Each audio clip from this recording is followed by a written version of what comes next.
I came here several times with my father when I was little, but stopped eating here as often after growing up. I hope the food here will be to your taste.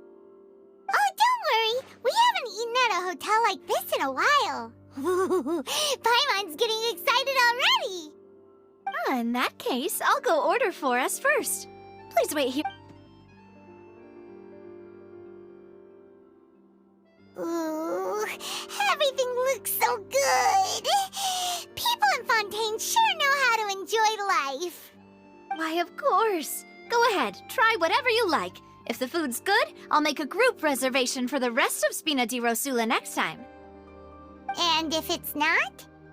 Well, then I'll still bring everyone. Albeit with only one dish per table. You, sure have your own way of doing things. Oh, we called this a farewell meal, but we could also treat it like a victory feast, right? We did just win that case after all. Oh, true. Very true. In that case, boss, we'll have another 2 dishes. Huh? Paimon didn't mean that you had to order even more food.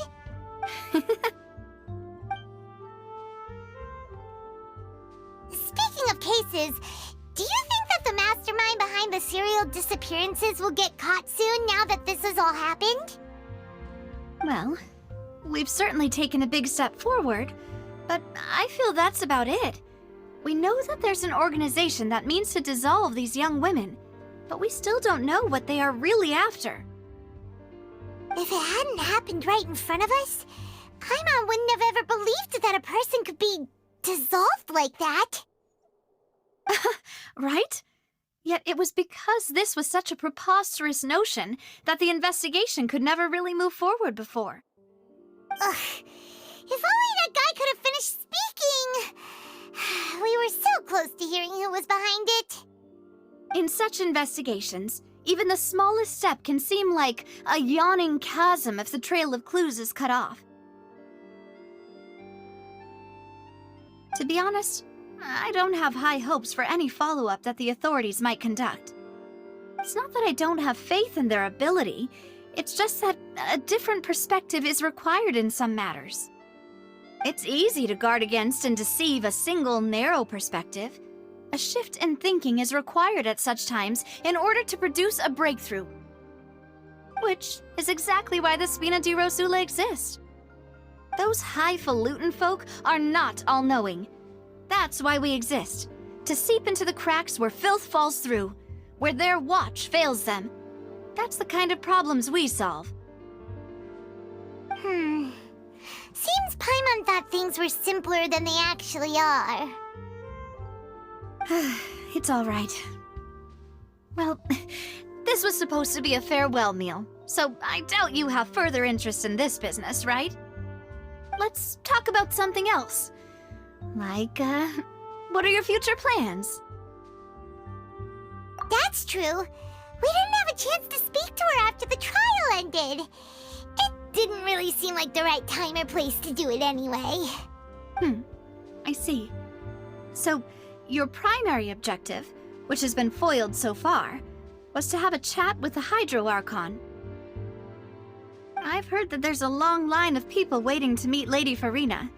I suspect you'll be waiting for quite a while, considering that you missed your chance today. Yeah, we've heard that she's super popular here in Fontaine, and that it'll be tough getting any of her time. Well, would you consider some more, unique ways? Perhaps even methods of, let's say, questionable legality? Guess that's Spina di Rosula's boss for you. Chock full of sketchy ideas. Well, what did you have in mind? Well, one way would be to infiltrate a performance troupe at the Opera House, only to abandon your act at the play's climax and ask to speak to her after the performance. I'm sure Lady Farina would be eager to see the ending, and would agree in order to finish watching the play, don't you think? Could you suggest something a little more practical? This plan seems pretty hard to pull off. We'd have to go learn how to act, and acting's really hard. All right, here's another. Find a way to conceal yourselves under her bed. Then, wake her up in the dead of night and demand answers. Don't let her go back to sleep until she answers all your questions. I can personally testify that this one works. When I'm sleepy, I'll do anything as long as I can finally get some sleep. That might work, but that's not really the problem. The problem is we don't want to get ourselves arrested. Ah, valid point. I overlooked that part. I was just thinking about leveraging a person's desire for sleep. All right, no more joking around. Perhaps you could... Oh, I don't know. Cut the line when she's on a break. You did defeat her in court, clearing citizens of hers from false accusations. False accusations? You mean that if we catch her while she's on a break, she might be too embarrassed to refuse? Oh, that does make some sense. Why don't we give it a try after this meal? You know, strike while the iron is hot and all. Huh? Paimon, did you drink my Fanta? Was this your drink? Sorry about that. Paimon wasn't really paying attention and the cup was right next to Paimon. Would you like to order another? No, it's fine. We're just about done here. Alright. Honestly, Paimon wouldn't recommend Fanta anyway. It tastes kind of salty and icky. Is that so? Huh. Well, in that case, we'll have to blacklist the Fanta here then. If we're all finished eating, then I'll go pay. Yeah, we're stuffed. Thanks for the treat, Navia.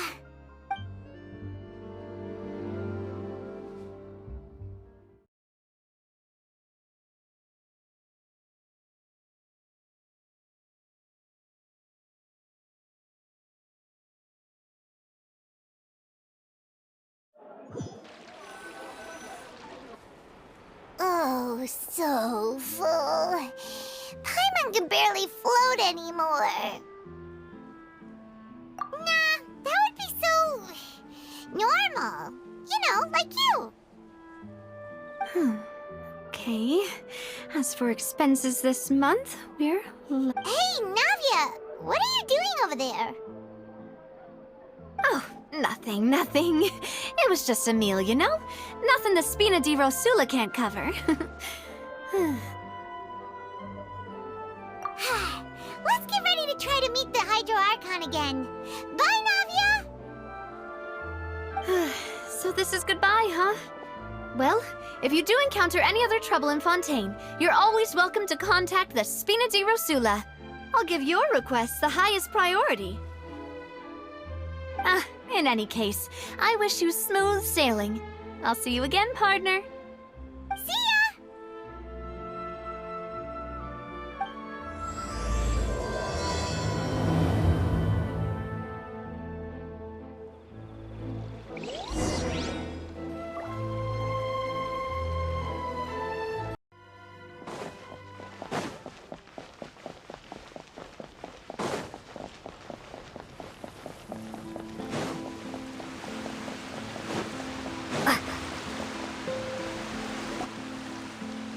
People around anymore. Looks like that boat we took to Araneas might have been the last one. Vache. Looks like we're back here again. Huh? Traveler? Are you hearing voices again? Ugh. That's kind of spooky. Are you sure we don't want to come back in the morning? Vache? Vache. Hey, why are you still walking towards it? There might be... Huh? Hang on. Paimon can kind of hear a voice. It's calling for... Vache, right? Hey, Traveler? Stop walking! Come on, wake up!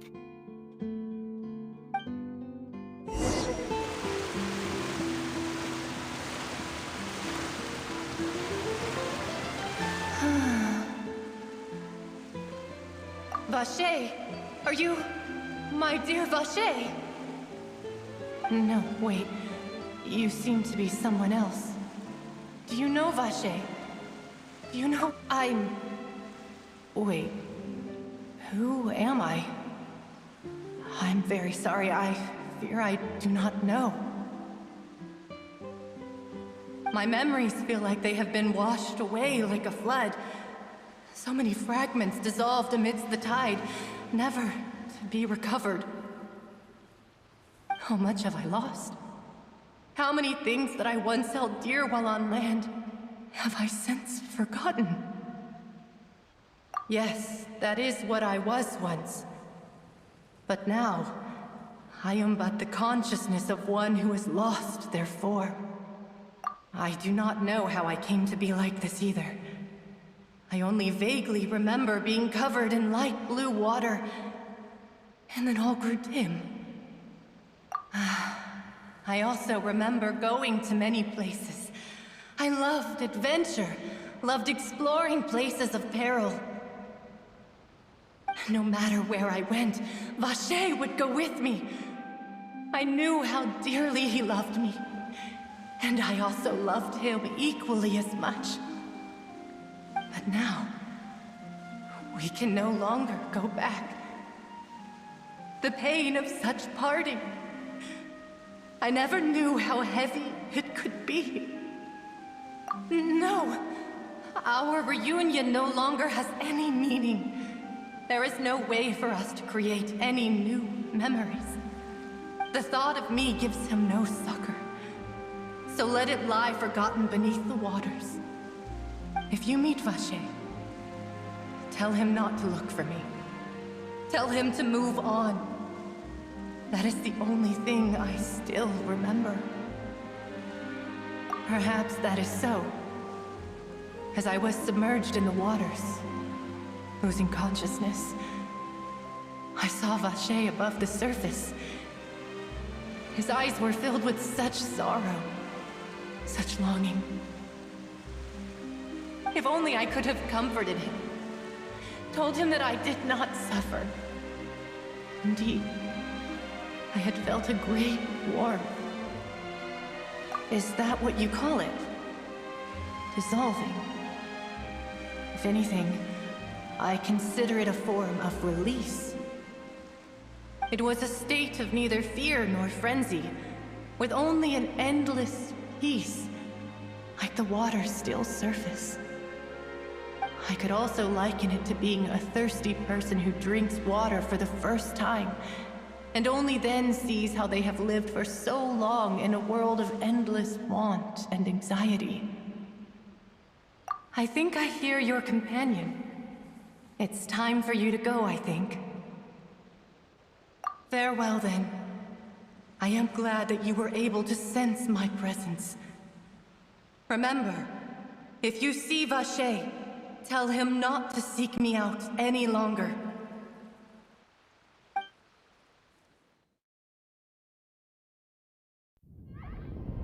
Come on, hurry! Navi is outnumbered!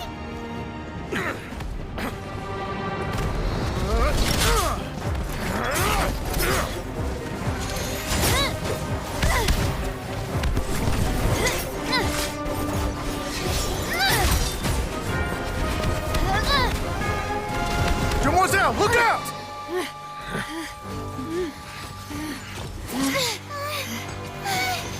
Dear God, it's a whole army of Gardamex.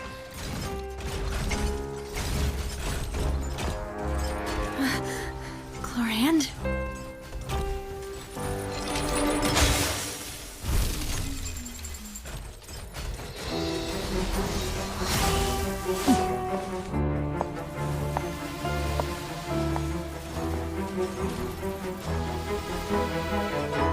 Quick, now's our chance!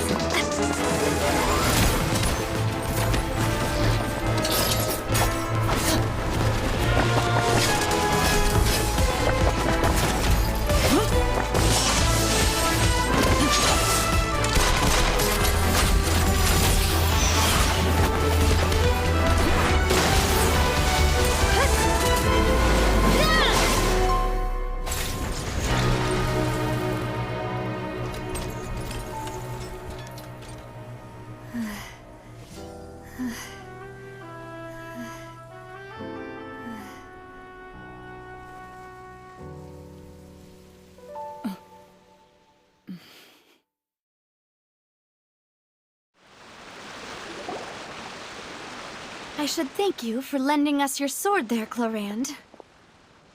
But before I do so, could you explain how you managed to show up here? I followed you. It seemed to me that danger has followed you more closely as of late. I believe that following someone without their knowledge is actually called stalking, is it not? Mr. Callus's last wish was for me to ensure your safety, and I will not betray his trust. He would do the same, were he alive today. Do not speak of my father! Sorry, demoiselle. I was not strong enough. Thank you for your aid, Miss Clorand, but do keep an eye out for your manner of speech. I believe we all wish to avoid unnecessary emotional harm. Sorry, I did not consider your feelings. Whatever. What else do you know? How did you come to the conclusion that I'd be in grave danger? I doubt I know much more than you, but I believe that the mastermind behind the serial disappearances is very powerful. Your performance tonight will almost certainly attract their attention. I'm sure they've known about me. To be honest, I'm shocked it's taken them this long to act against me. And what about these Gardamex? I thought only those associated with a Maison Gardiennage could control them. None of these mecha have serial numbers. I was sure to check a moment ago. They are not the ones used by the authorities to enforce the law. I can only conclude that some powerful or wealthy party must have obtained them via illegal means, deploying them as a private force of sorts. What? Your point being that they're out of Spina di Rosula's league, then? Yes. Be careful, and do not act rashly. I will continue investigating no matter what. We will bring the truth to light. That's my father's true last wish. Regardless, thank you for your help today, Clorand. But if you get any ideas, tell me first. I don't much appreciate being followed. I do not think that they'll strike again anytime soon. So I shall stop following you. Good day, all.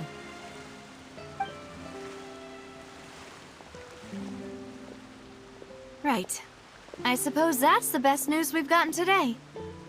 Demoiselle, I believe that Miss Clorand was being sincere with you. If we tried, we could attempt to thaw relations a little. I know, she's... Oh, thank goodness! Paimon thought we were done for!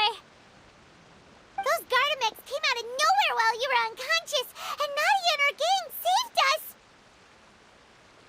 Oh, and there was that champion duelist named Clorand who came out to save us too! We got lucky there. Paimon probably couldn't have fought them off otherwise. Oh, come now. Forget all that polite talk. That wasn't really a farewell meal we had back there. Not for me, anyway. In truth, I hope that every meal we have together shall be a victory feast. As such, we're still partners. There's no need to thank me. It will take 50 years for me to match Demoiselle's magnanimity. If it were me, I would have joined the Spina di Rosula on account of her goodwill long ago. All right, you two. That's enough. Actually, Navia, how did you know that we were in danger? You sure did show up in the nick of time. Well, to be honest, you're the one who tipped us off, Paimon. Huh? Really? Paimon contributed somehow? Ooh, Paimon's even more amazing than she thought! Yes, all thanks to you grabbing my drink by mistake.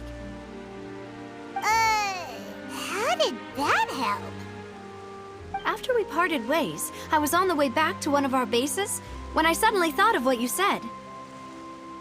That the Fanta tasted kind of salty and icky. Fanta only comes in sweet flavors, so how could it have tasted salty? The color of the drink, if I recall, had also been a bit off. So the Fonta had been spiked with water from the primordial sea? Yes. So, if you hadn't drunk that cup for me... Spina di Rosula is preparing the grandest of awards for you as we speak for saving the boss. Huh. Really? I sent people to Hotel de Boer to investigate, but whoever did this left no trace at all. That's when I figured out that you might be in danger, and hurried here as quickly as I could.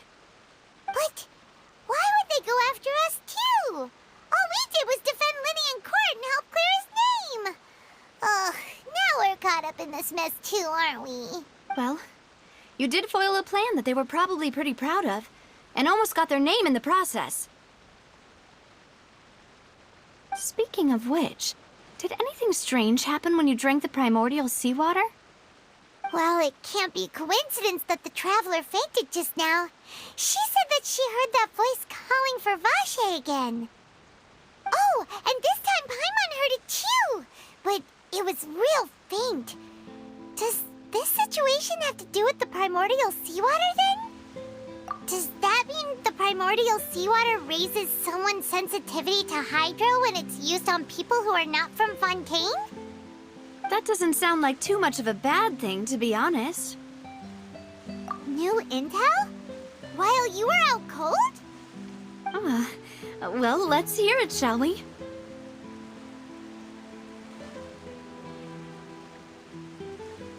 Oh, that is important.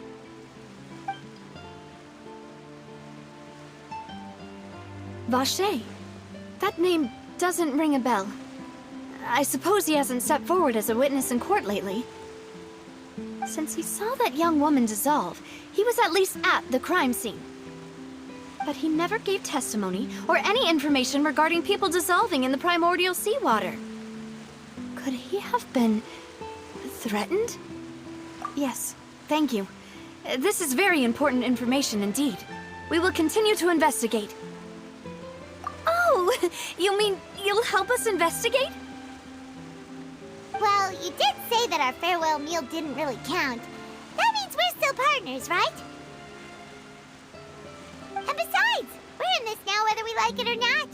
You're not gonna let those people who targeted us get off the hook so easily, are you, Traveler? Demoiselle, do try not to look quite so pleased. You are the face of Spina di Rosula, after all.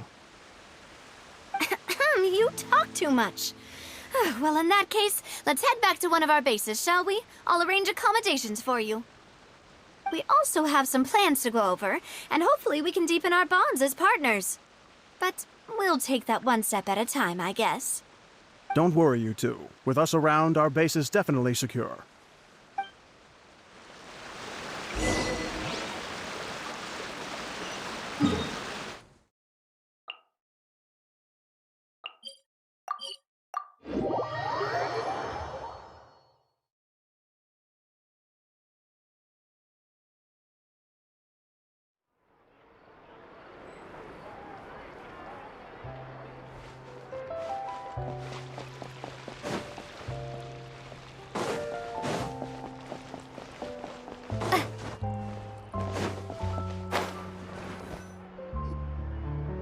It's right up ahead, but let's make sure we weren't followed first. I've been keeping watch, Demoiselle. I haven't spotted anyone suspicious thus far. Very good. But let's not let our guard down for now. I shall find rooms for our respected guests. Thank you, Malus. Now, let's continue, Traveler.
is your base? It's not quite what Paimon imagined. Your accommodations have been arranged. Under the present circumstances, I can confidently say it's the best we have. Well, our funds have been a little tight lately. After all, we don't allow illegal or unethical profiteering. In fact, our funds often come from citizenry who support us. Seems like it's tough times for everyone. But if you have the support of the people, that does sound like it's worth it. To be honest, our financial situation was a lot better back when my father was in charge a few years ago. I'm afraid I'm not quite his equal. Your father... He was the previous boss of Spina di Rosula, right? Demoiselle, if you'll allow me to explain. No. I'll explain it myself. I suppose I couldn't run from this topic forever. And as partners, this is something I hope they can understand. My father's name is Callus. Yes, the same one they call Callus the Unfaithful in the streets. 3 years ago, he was accused of murdering his own friend. But he chose a duel to defend his honor instead of standing trial. He died in the duelist's ring. Oh no. But I do not believe my father was a murderer. I'm sure he was set up. At the time, I believed that if he only stood trial and was duly investigated, something amiss would crop up and prove his innocence. But strangely, he not only requested the duel himself, but that even after being seriously injured, to the point where he could be deemed as having lost the duel, he refused to surrender. Determined... 3 years later, I still don't understand why he did that. How could he protect his honor if he's dead? If anything, he gave up his chance to defend himself. The closest piece of info I have is that my father had been investigating the serial disappearances case at the time of his death. Ah, so that's why you're so determined to get to the bottom of that case. That's right. I've also tried to investigate the murder my father was implicated in, but I haven't found a single new clue in my countless reviews of the investigation records. However, I believe that if the murder case is related to those behind the disappearances, they must know something. I must know what really happened. Was my father coerced? Framed? Even if he really did kill his friend, I must get to the truth. If only he'd been more open with me when he was still alive. He even hid the fact that my mother died due to complications when giving birth to me. And now, here I am investigating his death. You really are a handful, aren't you, Papa? Demoiselle, please, if there is anything I can do, anything at all. I also will never believe that Master Callus murdered anyone. There are none whom I respect more than the two of you, Demoiselle. Master Callus did so much good in life, yet all it took was one murder case for him to be dubbed Callus the Unfaithful. Even our supporters decreased greatly due to that incident, hence our strained finances at present. Wait, if Callus was such a good man, wouldn't people at least be a little suspicious when he was accused? No. Perhaps people just revel in that kind of drama. It's not something exclusive to people from Fontaine, really. Everyone's like that. People love watching the evil turn over a new leaf, but they also enjoy watching good people fall into an abyss from one slip-up just as much. But how could... never mind. If Callus was really falsely accused, we have to find the truth. He didn't deserve to have that happen to him. There is one other thing. Master Callus's opponent in the duel was Ms. Clorand. Oh, her? Well, then, isn't that as good as saying that she was the one who killed him? Yeah, that's It's not the sort of thing that you can just let go and move on from. Miss Clorand has always placed great emphasis on the honorable nature of the duel. If her opponent doesn't yield, she will not stop either. She knew Master Callus beforehand and greatly respected him, but seeing how he was resolute in the arena, there was only ever one choice she could have. It's not that I don't understand her at all, but I just can't deal with this yet. Don't worry, Navia. Paimon knows how you feel. You don't have to force yourself to do that. Afterward, Miss Clorand told us that at the start of the duel, Master Callus requested that she ensure Demoiselle Navia's safety. Yes, that is our understanding as well. Oh, Papa. What madness drove you to ask the person who killed you to take care of me? All right, anyway, that's the information I wanted to share with you. Even if it did sound like I was just complaining towards the end. Thanks. You two should go and rest. This was quite a day after all. Yeah. Paimon's beat. Please, relax and get some sleep. We will ensure you rest soundly.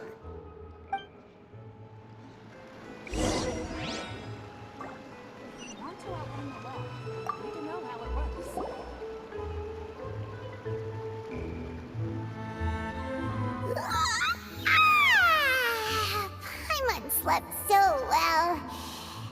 This place feels almost too safe. Huh? Navia? Where did the other two go?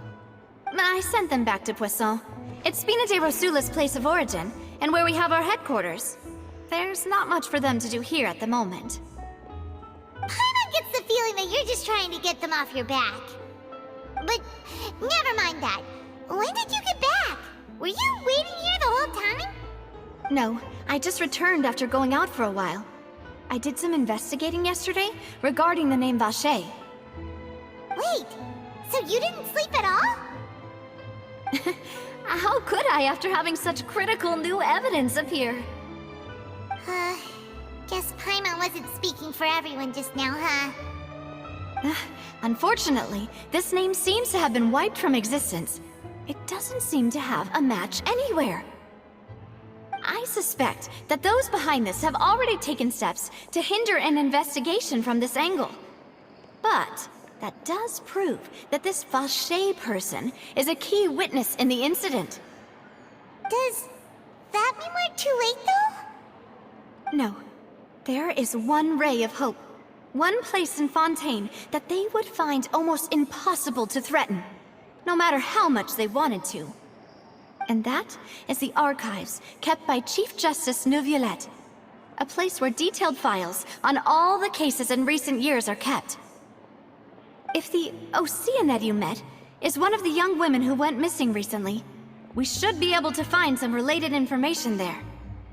So Neuvillette maintains an archive of case files? Whew, guess that's the hard-working Chief Justice for you. In that case, let's go talk to him, shall we? Aren't you coming along, Navia? Did you get tired? No, it's nothing. Let's go see the Honorable Chief Justice.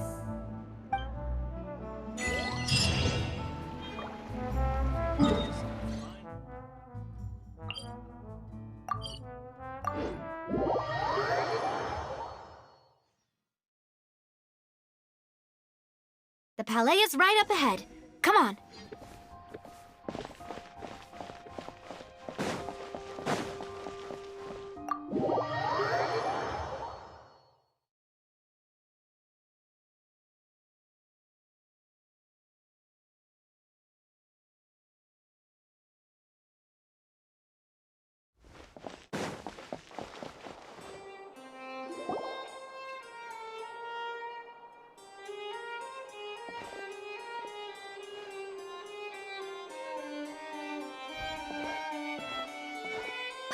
Please state your business here. The Chief Justice is presently occupied with official matters.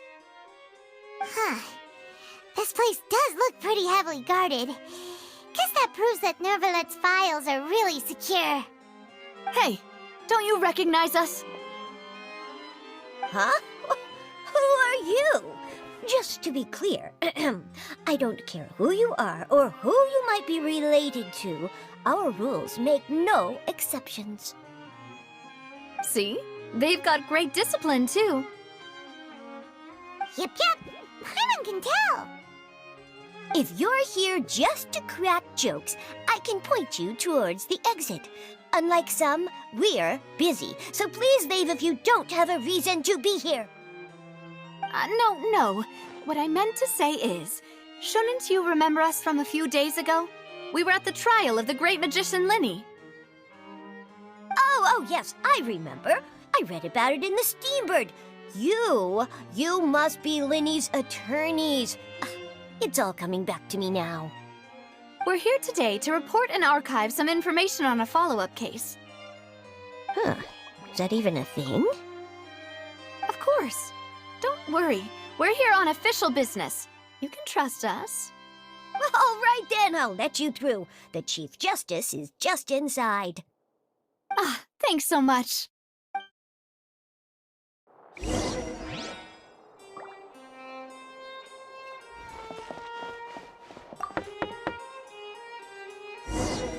Please come in.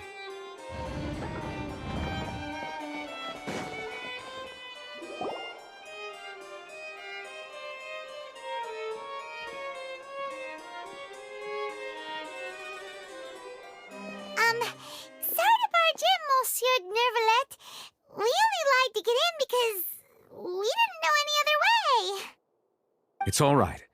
Please let me know how I may be of assistance to you. So you're not mad at us? We're looking for a man called Vacher.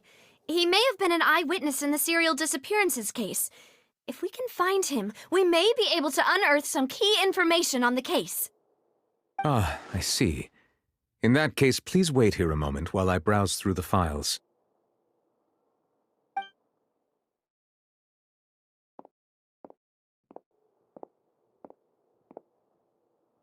Who knew that Nervalet would be so easy to talk to?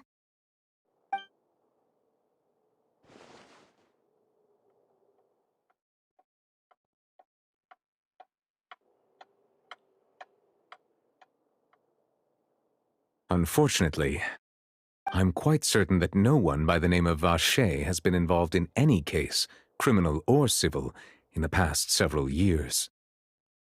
There are no records of him either in the files or in my memory. Traveler, what if it was really just a dream? Is that so? All right then. Thank you so much, Monsieur Neuvillette. We'll take our leave now. Ahem.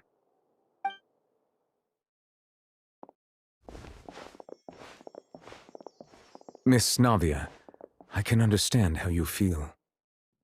Your father, Callus, was a truly exceptional man. We deeply regret his passing. And what are you trying to say, Monsieur Neuvillette? Are you trying to console me? Extend your sympathy? Or just express some tendril of regret? No. You are not trying to do any of that. I can hear it in your voice. There's no emotion behind your words. You only said those things because you felt like you should. It's just like last time. After my father took his place in the duelist ring, I pushed through the guards to talk to you as a last resort. You even told me then that you thought there was something fishy with the case, yet you still allowed the duel to go ahead. In your eyes, the value of a human life is nothing compared to those cold laws you hold so dear.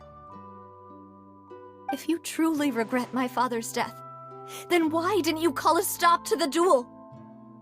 Why didn't you give me the power to stop him from throwing his life away? Why did you just let him die, despised and hated by all? Everything was hanging on a thread at that moment. Just the tiniest effort could have changed everything. There are still so many things I never got to tell him. So many questions he still owes me answers to. If you really have no heart, then just look me in the eyes. I, Navia, will show you the true meaning of regret. I'm sorry, Miss Navia. You and my father are truly alike. You keep all kinds of things in your heart and never say a word to anyone. It's not so much that you can't feel, but that you would never express anything. Oh well. In any case, everyone already knows full well the apathy of the Chief Justice. My apologies for taking my emotions out on you, Monsieur Chief Justice. Let's go, Traveler and Paimon.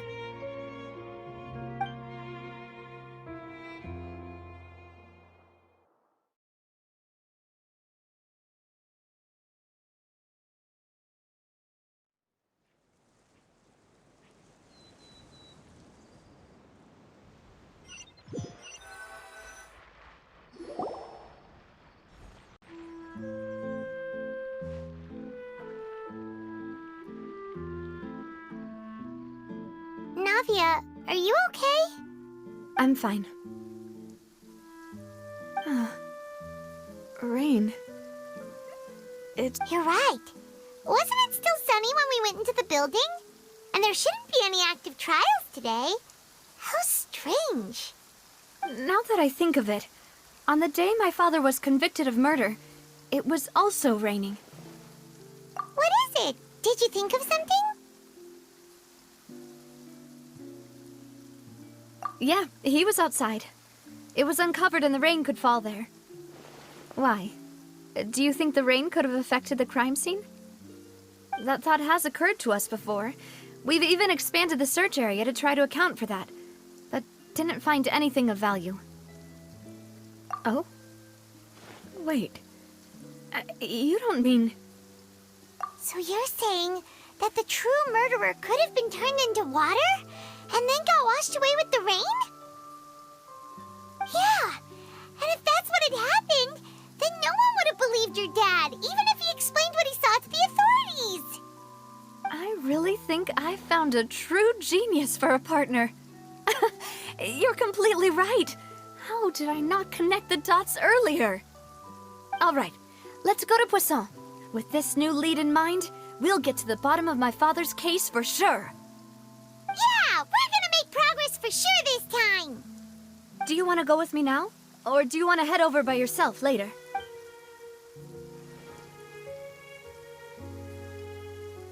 Great. Let's go then.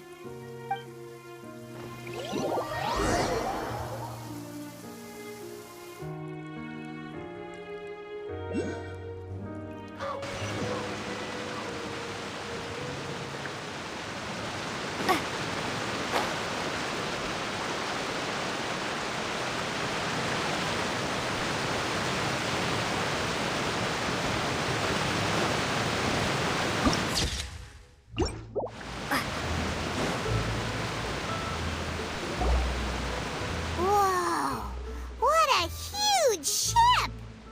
Why would a ship be anchored at a place like this? There's no need to be so surprised. While it may look like a ship, it's actually Spina di Rosula's headquarters. My father was the one who asked for it to be built like this. Perhaps our taste in exterior design is the only thing we occasionally had in common. A gigantic and glamorous ship embodies discovery, opportunity, ambition, and conquest. It symbolizes Spina di Rosula's bright and limitless future. And Paimon thought you were bluffing when you said Spina di Rosula had a glorious past. Paimon was confused why a group with such a history would live in the sewers.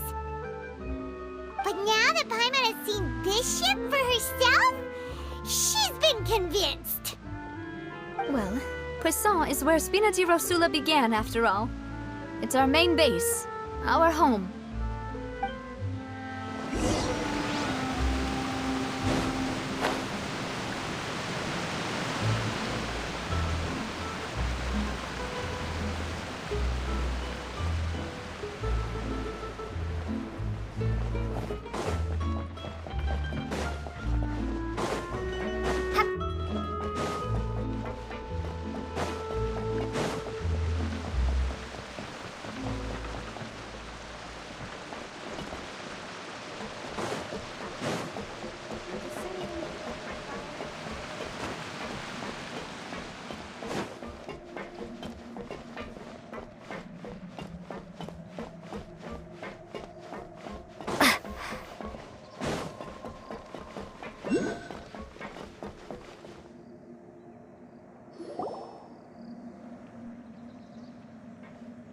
We're loose! We're back!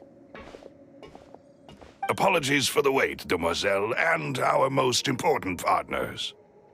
You said before that you still had some business at the court. What brings you back to Poisson so quickly? About that. It's because my partner here reminded me of something really important. You see, what if my father's case had something to do with water from the primordial sea? You still remember, right, Balus? On that night, it was raining? Yes, the case was quite similar to that of Mr. Linney's. Both were what you'd call impossible murders. Could you tell us a bit more about what happened before? Yeah, of course. Many years ago, something called synth began to gain popularity in Poisson. At a glance, it was a kind of drink that could excite your mood and produce many pleasant hallucinations. Wait! Didn't that guard guy who turned into water also mention that the primordial water could be used to produce some kind of potion? Yes, he did. Considering what we know now, it's almost certain that synth is created using water from the primordial sea. If you drink synth for an extended amount of time, you'll suffer many side effects, such as losing the ability to focus or control your emotions. And if you were to stop drinking it completely, you'll experience flashes of paranoia and anxiety while lacking energy to do anything. It's an extremely dangerous substance. As he oversaw Poisson, my father was compelled to put a stop to synth abuse and called for a complete ban of it.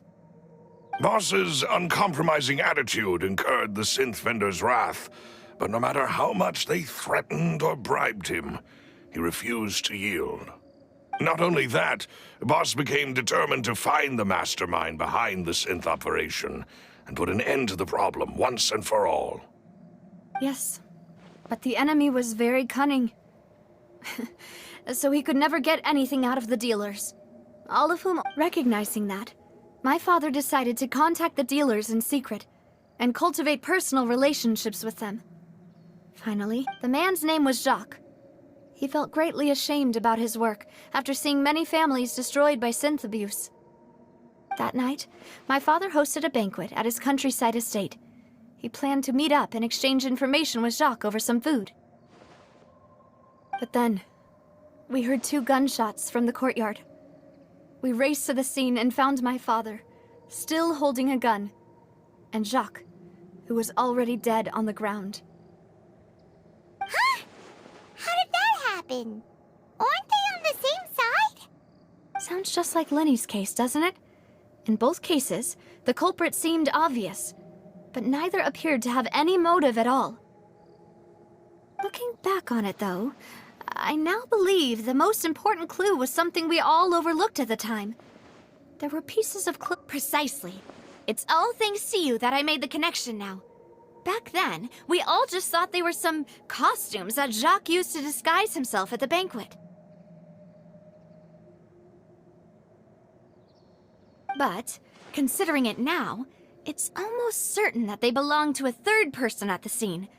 With one extra person, we'll also need to reconsider why the 2 shots were fired. You're right. We still don't know what happened. But my intuition tells me that we're on the right track to figuring it all out. Jacques was an empathetic man who was infinitely remorseful for his past actions. It's unlikely that he turned on Boss with 0 warning. I think this third person is probably the key to the full truth. On that note, however, even though this will not please you, demoiselle, as your and your father's butler, I must still offer a word of warning. Our opponent is insidious and cruel. They are extremely difficult to deal with, and Boss has already lost his life trying to bring them to justice.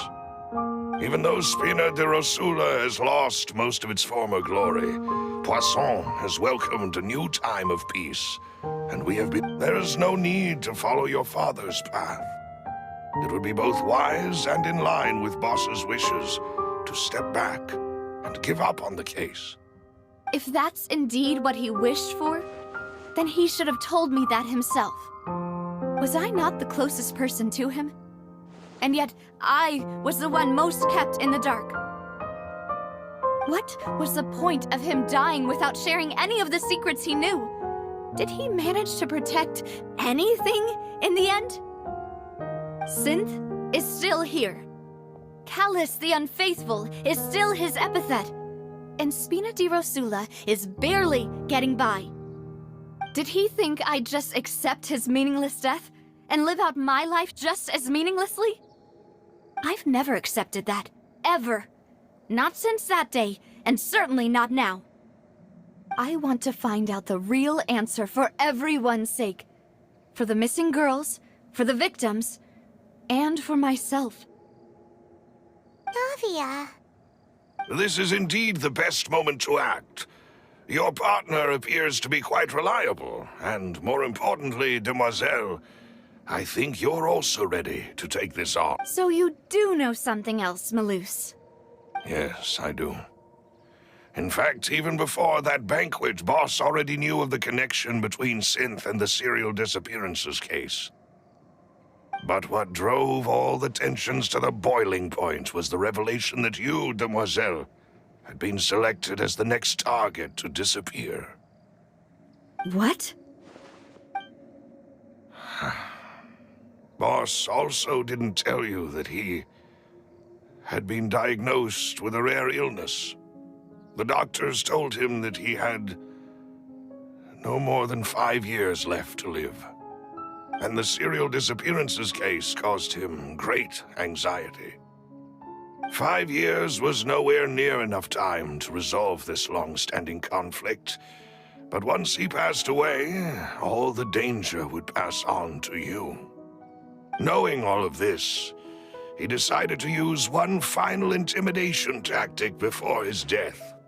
He claimed to have already gotten his hands on some key incriminating evidence for the other side, and even told some members of Spina di Rosula about the details. But as long as you remained safe, he would not share the evidence with the public. If something were to happen to you, then he and all those he told would immediately expose all they knew about Synth and the disappeared victims. Right, so nobody would be able to get off scot-free. As we've seen, Boss's tactic has worked. Even though Boss has been gone for a long time, the other side has not tried to take Demoiselle's life. No, I don't believe it. He never appeared to look sick to me. No father wants their daughter to see them weak and haggard, especially someone as proud as Boss. To him, dying in a duel and suffering lasting dishonor as the Unfaithful were still far preferable than losing face in front of his daughter. So he chose to die in silence, so that he could protect me. I'm afraid you're not understanding this correctly, Demoiselle. What Boss wanted to hand to you was not a parasol, but a sword. If Boss's spirit could hear you telling me that you want to find the answer for the sake of everyone, I'm sure he'd be extremely proud. That fool. Couldn't he have just given it to me straight? No. He might have set up everything precisely because he never thought I'd be able to understand him. Is that the amount of confidence he had in me? And what if I was never able to make it to where I am now? Yeah. I suppose that's true. With the way he'd set things up, if I had wanted, I could have just lived out my life without a care in the world. But thankfully, he rarely talked to me about complex matters, and thus understood little of me as a person. In this case, he really didn't need to give me an easy way out. Malus, what was the key evidence that he shared with you? It's the location where Synth is produced. Essentially, it's the enemy's headquarters. When he was threatening the enemy, Boss didn't share the specifics of the incriminating evidence he found. But if you want to use it against the enemy, you'll still have to take several things into consideration. Why? If we know where the place is, can't we just go storming in? You mustn't forget that we're fighting against a mysterious and dangerous organization that's been in operation for decades. There's no telling what might be lying in wait at their headquarters. We also have no idea what kind of evidence we may be able to find inside, nor what people we may be able to capture. But a single visit to their headquarters would be tantamount to a formal declaration of war. The worst case would be that we leave empty-handed, but also open ourselves up to full retaliation. Then, in that case, why not work with the Fontaine authorities? Well, you saw one of them dissolve during Mr. Linney's case. We have no idea just how thoroughly they may have been infiltrated. Huh. That's true. Seems my father really had no choice. But things are different now. It should be a lot easier to prove the other side's guilt, now that we've connected Synth with the disappearances case. You sound like you've put a lot of thought into this, Maloose. I am the butler, after all. I live but to serve the boss and Demoiselle's will. I've always been willing to take on any kind of risk for your sake. But considering my relative lack of ability, I've spent my time keeping secrets, performing basic investigations, and waiting for the right time to come. Thank you for all of that, Maloose. Have you discovered anything new in the past few years? Let me think. One conclusion I came to is that the enemy must be quite familiar with Spina di Rosula, or at least have an informant planted here. When I announced orders to the organization's members on Demoiselle's behalf, I used to deliberately keep a few people in the dark and observe the reactions of the synth vendors. If the vendors didn't change their plans, then the individuals informed of our orders must be innocent. If the vendors packed up and fled, however, then someone must have given them the news. After several rounds of testing and investigative tracing, I've narrowed the suspect list down to 3 people. The first is Florent, Spina di Rosula's senior advisor. Huh? Florent? Yes, surprising, isn't it? He was one of the people Boss trusted the most, which also means that he was someone who understood Boss really well. Thanks to his position within Boss's innermost circle, he always knew our upcoming plans and could thus avoid capture this whole time. There's someone else like him too. Marcel, the head of Confrérie of Cabrières. Uncle Marcel. It's a guild in Poisson. Boss helped it to grow to its current size and prominence. In the beginning, they were only reselling some daily goods, but now they're one of the richest guilds around, with a lot of business connections in the city. So, they're like a sister organization of Spina di Rosula? Yes, you can say that. When we were fighting against the synth dealers, they provided us with plenty of support. It's a bit difficult to imagine someone using their own money to hunt down themselves. The final suspect is Thierry, the man responsible for coordinating information between Spina di Rosula and the guards. Although the guards mostly leave us to our own devices, there are still many activities we have to report to the local authorities. Since Thierry is always in the know about our current activities, he could theoretically always plan one step ahead. I see.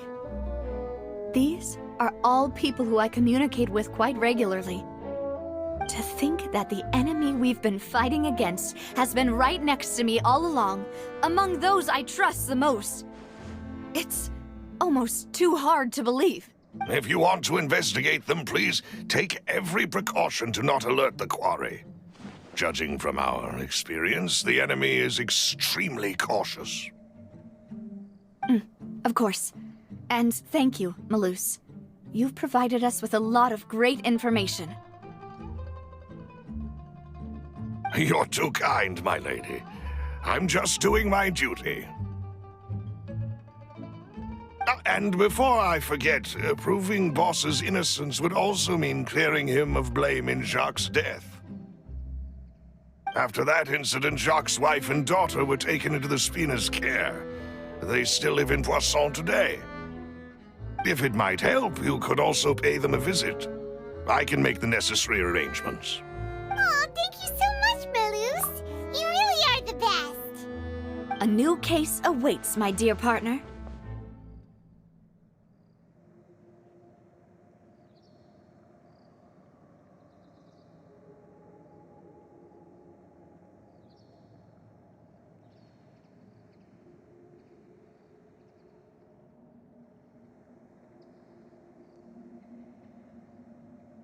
I hope we can work together to uncover the truth and end this case once and for all.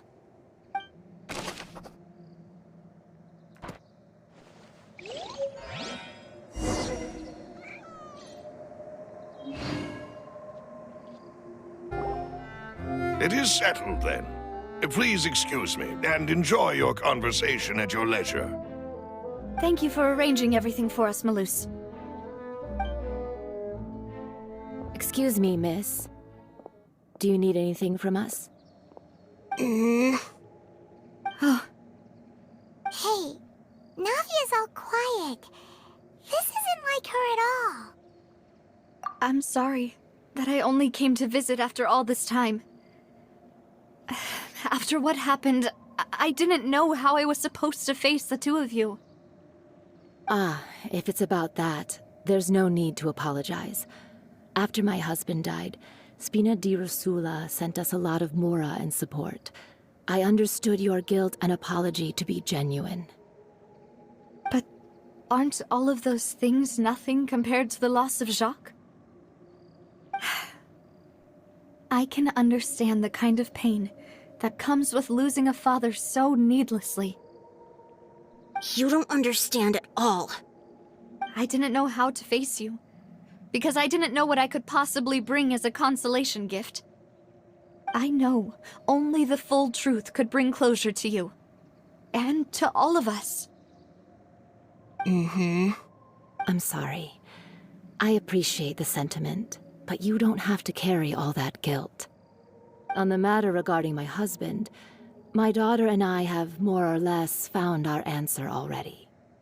Would you mind sharing it with me? I really can't believe that my father could ever bring himself to shoot Jacques.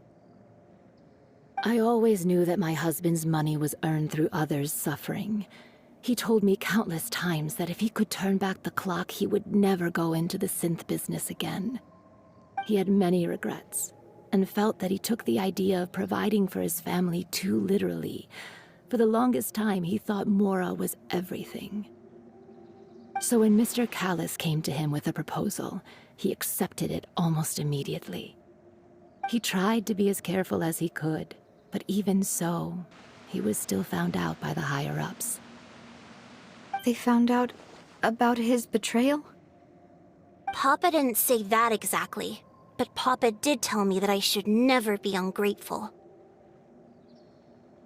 Before he left that day, he told me that he had no choice. It was only later that I realized it was his final farewell to the two of us. I don't know that for sure, but you could say that's the conclusion I eventually came to. Which is why I'm the one who should feel guilty. Callis had always taken great care of us, both when he was still alive and after he passed away. Even if he fired the shot that killed my husband, it was likely in self-defense. It is impossible for me to hate him for what he had done. But Mama, why is Papa still the bad guy if he did the right thing? Papa always wanted to be a good man, so why did he have to do a bad thing in the end? Well, things aren't always as they seem. You still feel like your papa was a good man, right? Yeah, Papa was a really good man. Then you should hold on to that. If a good man had to do a bad thing, then he must have had his reasons. Regardless of whether he left you a parasol or a sword. He must have done so to give you a better life. Oh. Thank you for everything you've told me. I will definitely find the truth. The current state of things is not something I'm willing to just sit back and accept. Thank you. I'm very grateful to hear this from you.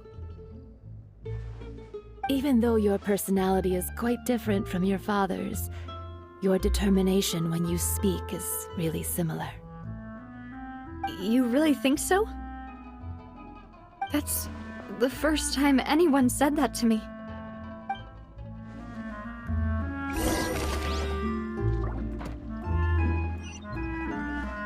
Are you okay, Navia? I'm fine. Don't worry. Let's investigate the 3 suspects next. Florent should be nearby, and we should be able to find Thierry and Uncle Marcel. Greetings, boss. How may I be of assistance today? I'm sure you've heard about what happened at the Opera House. Someone got turned into water right in front of us. Yeah, I've heard. With something that dramatic, I'm sure journalists will milk it for all it's worth. And it'll be all the talk for the next several weeks. It also reminded me, on the day that the incident happened with my father, it was raining outside, and we found some clothes left at the scene. After my partner here put the dots together for me, I feel like we should try to reopen his case. Can you do me a favor and try to recall what happened that night? Let me think. Mr. Callis was feeling pretty upbeat that day. So he was drinking and bantering away with us at the table. After that, he told us that he wanted to go get some fresh air. So we let him go without thinking much of it. Who knew that we would hear 2 gunshots ring out right after? My first reaction was that Mr. Callis's life was in danger. So I grabbed my holster and made a mad dash toward the scene. But when I got there, it was already too late. Mr. Callis was standing over a dead body with a gun in his hands. All we could do was look back and forth at each other. So you also remember 2 gunshots then? Indeed. The guards said that the first shot didn't hit anyone, while the second killed Jacques. But I've never really bought that explanation. Reason being, Mr. Callis had left his gun on the table. I even made sure to confirm that before running to the scene. But according to the guards, that doesn't mean he couldn't have had other guns on his person. About the clothes left at the scene that you mentioned, do you think there was a 3rd person there who was turned into water? At least from our perspective, my father had no reason to kill. So he would also have no reason to bring an extra gun with him. The gun he was holding probably belonged to Jacques, or a 3rd person on the scene. Yeah, that makes a lot of sense. So you're saying Mr. Callis ended up with the gun because he seized it from one of the other guys? But hold on. If that's what had happened, then why didn't he share the truth with any of us? He didn't even want to face the Oratrice machine, and chose instead to prove his honor in a duel. Did he lose all faith in the courts after seeing someone dissolve right in front of his eyes? About that, Malouse told me a thing or two. So, I think I can understand why he committed to the duel. I'll tell you everything once the whole truth has been revealed. I understand. Then, I'll leave Mr. Callis's honor in your hands, boss. And if I may just say one more thing. The whole Callis the Unfaithful epithet has been a thorn in my side since the day it was invented. Many people have laughed at me for still calling him Mr. Callis, even after so many years have passed. But it was Mr. Callis's trust that allowed me to rise through the ranks of Spina di Rosula and live the life I lead today. No matter what others might say, he'll always be the man I respect the most. And he'll always be my boss. Don't worry. I will definitely find the truth. You and all our other comrades at the Spina deserve to know the truth as well.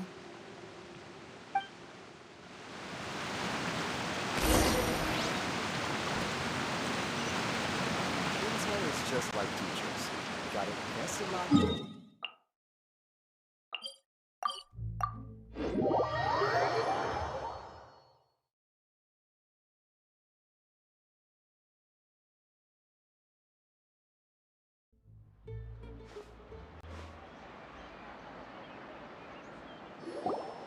Hey, Thierry!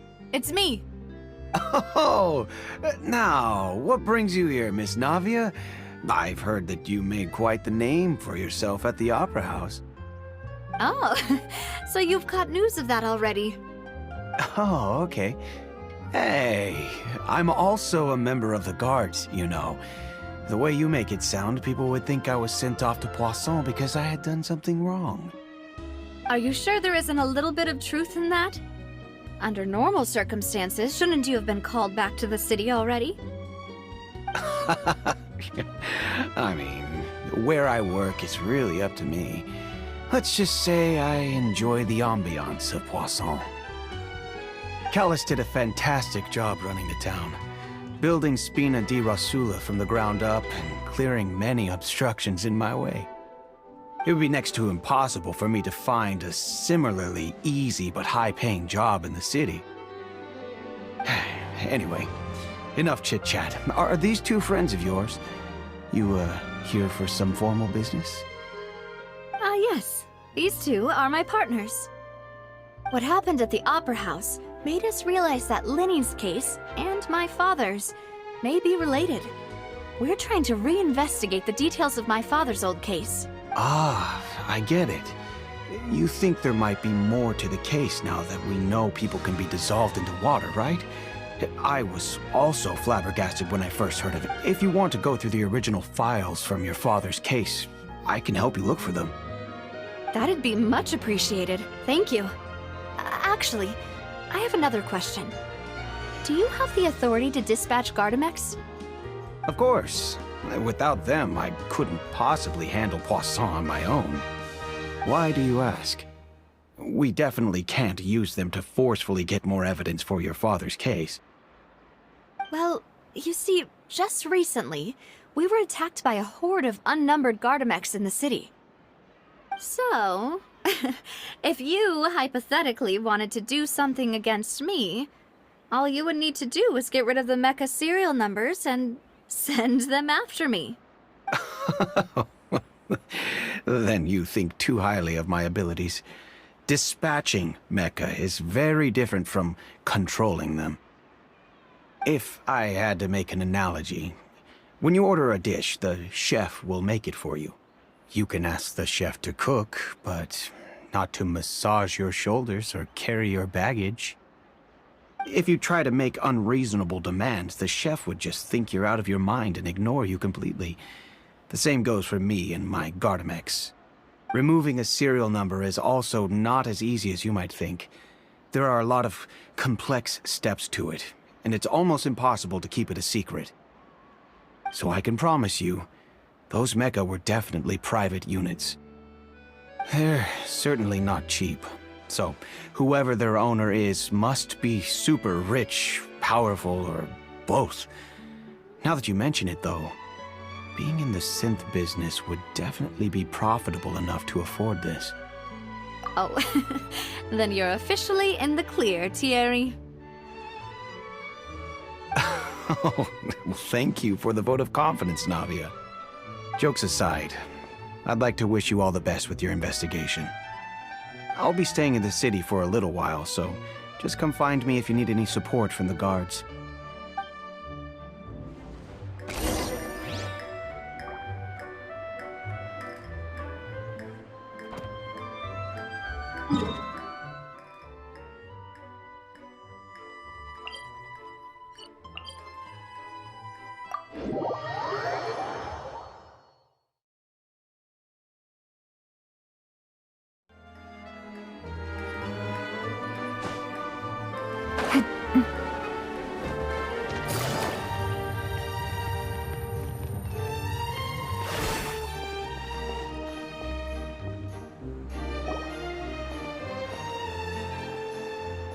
Hello. How may I help you? I'm here to see Marcel. Could you please let him know? You can just say Navia's looking for him. Sure, I will let him know right away.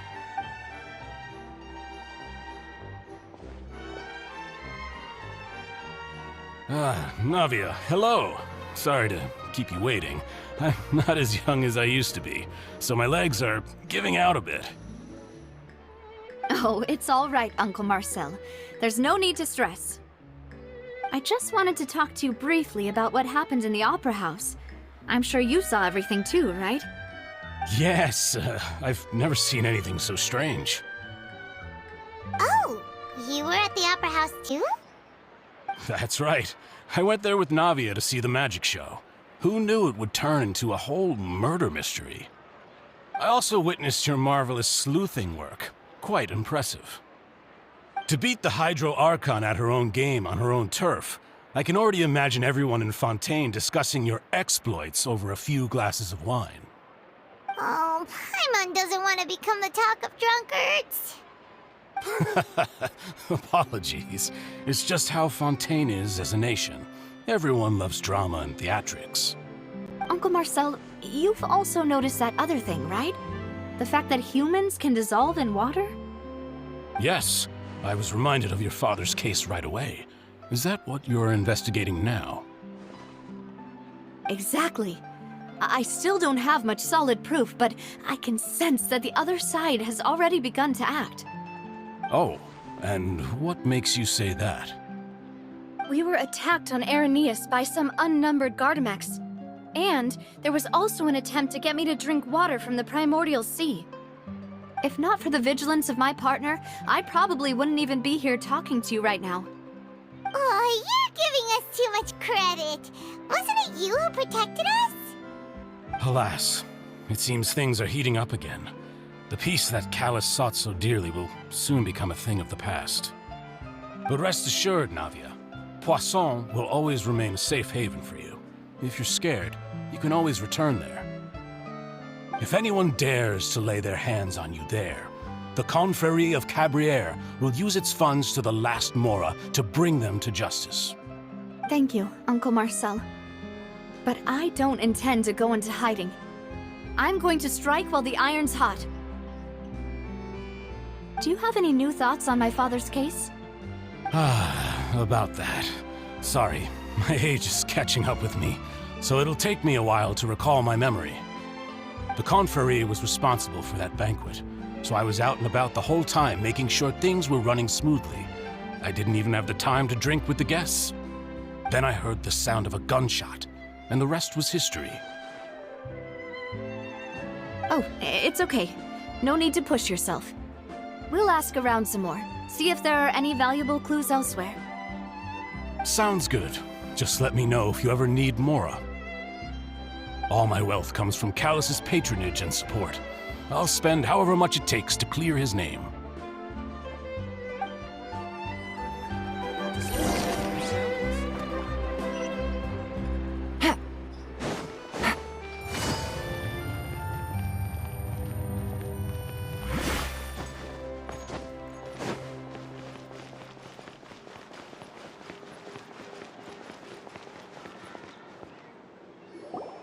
We've talked to all three suspects, purely based on their conversations with me. None of them sounded particularly suspicious. I suppose that's to be expected, though. If a single conversation's all that's needed to find them out, then my father wouldn't have needed to investigate the case for so many years. Anyway, even though we didn't make a breakthrough, let's still compile what we were able to find. But where should we start? Ah, you're right! Florent mentioned that Callus probably only ended up with the gun because of circumstance. That makes sense. According to Jacques' family members, he already told them that he had been discovered, and that he had no choice before he left home that day. If I had to guess, he probably received an order from the synth boss to kill my father. Had he refused, he and his family's lives would have been forfeit. So, Jacques fired the first shot? Oh? And why is that?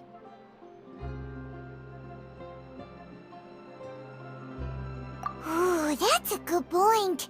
Jacques probably already knew that he was just being used as a tool for murder. And once he had completed his mission, he'd be of no more use to his boss. Huh. So, what would make more sense from his perspective would be to turn his back on the Order and seek protection from my father. Makes sense. But without evidence, that's still just a theory. Besides Jacques, the attack from the Gardamex has been bothering me quite a bit as well. It's obvious that our enemy has become more antsy after the secret of the primordial seawater was revealed. Do you think he knew, even then, that we'd follow this lead to the end? Given everything that's happened since, it's quite possible. But who among the 3 suspects would have the ability to control privately owned Gardamex?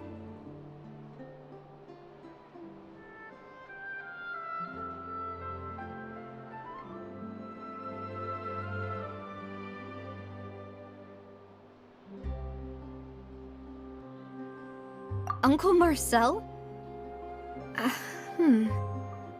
My father did really trust him. And they worked together on a large number of projects. Maybe that's how... And with funds from the Confrérie, he could also afford a large number of Gardamex. It's still really hard for me to imagine, though. After all, also, wouldn't this mean he has been spending a whole lot of mora and energy to fight his own synth business? Thierry, you say? Huh. It is possible that he's figured out a way to convert the Gardamex for personal use. But I didn't feel like he was lying when he was talking to us about the mecha. I also don't think he'd be able to keep that kind of tampering under wraps. Yeah, had he actually tampered with the mecha, we'd be able to prove it with a simple check of the guard's inventory. If the mecha were taken from the guards, it should be pretty easy to find out when and how that happened. Florent? It is true that he was closest to my father, and thus had the best chance of learning about his dealings with Jacques. But as Spina di Rosula's advisor, his work mostly deals with personnel and security, so he shouldn't have much means when it comes to finances. So you're saying he's too broke to afford a mecha army? Exactly. He can't. And even if he could, I don't think he would be able to dispatch a whole group so quickly. Who could it be?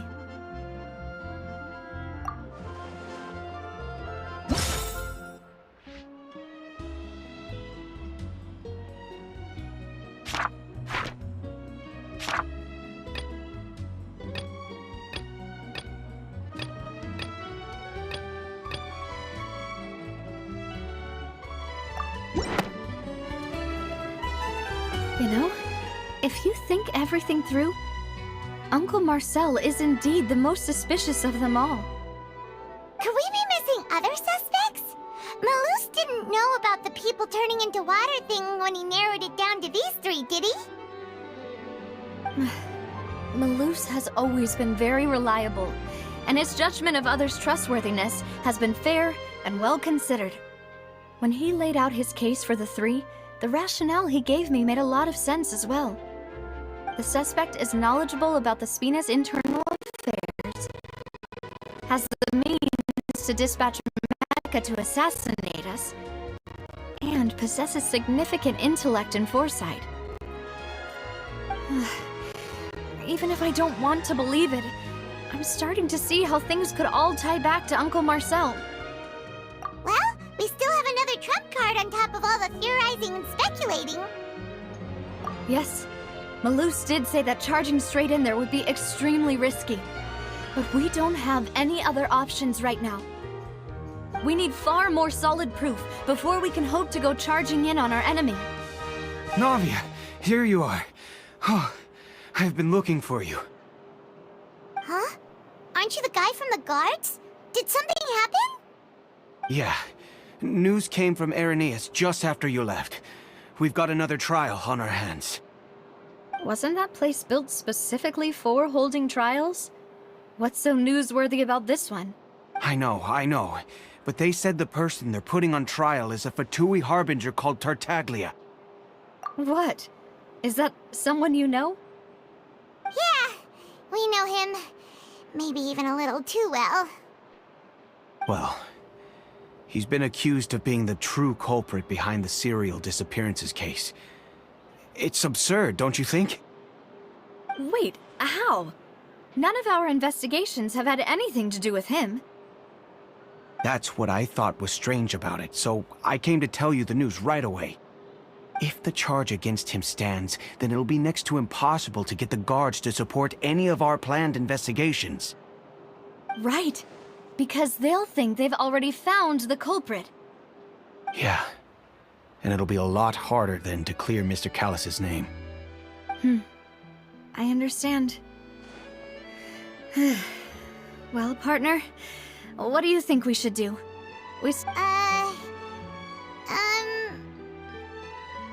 Huh? Split up? What do you mean?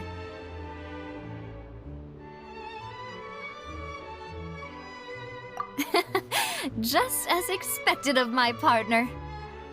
Since this is a trial about the serial disappearances case, the culprit's attention will be focused on Irenaeus, leaving his home base wide open. You're right. This is our best opportunity. All right then, let's do this. I'll stall them at the Opera House and charge Marcel as the true culprit. I won't have any chance of making that charge stick, though, unless we find more evidence. It'll be up to you to make it back in time and hand the decisive evidence to me. We'll help you, just like you helped us in Linny's trial.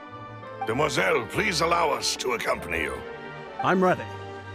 Ah, Malou, Silver, when did you two get here? We heard that you'll be leaving Poisson and figured that you might require our assistance. It's our hope that your confidence will be bolstered with the two of us by your side. Thank you so much. Then, let's make haste for Irenaeus. Paimon, Traveler, I'll see you at the Opera House. See you then!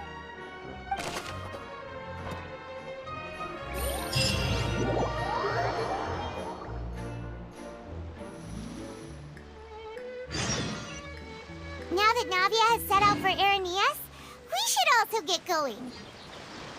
The location has already been marked on the map, so let's head over. Huh. Take it easy. Let's go and try to find the entrance.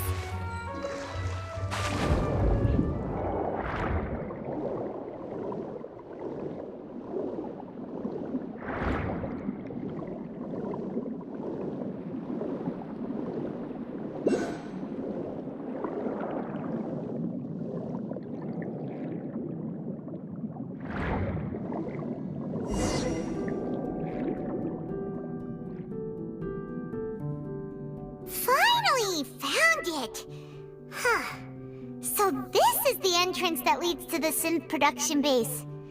It sure doesn't seem out of the ordinary at all. Ah, you're right. An important place like this is bound to have a ton of protective measures and mechanisms. Navia's probably arguing up a storm right now to stall for us.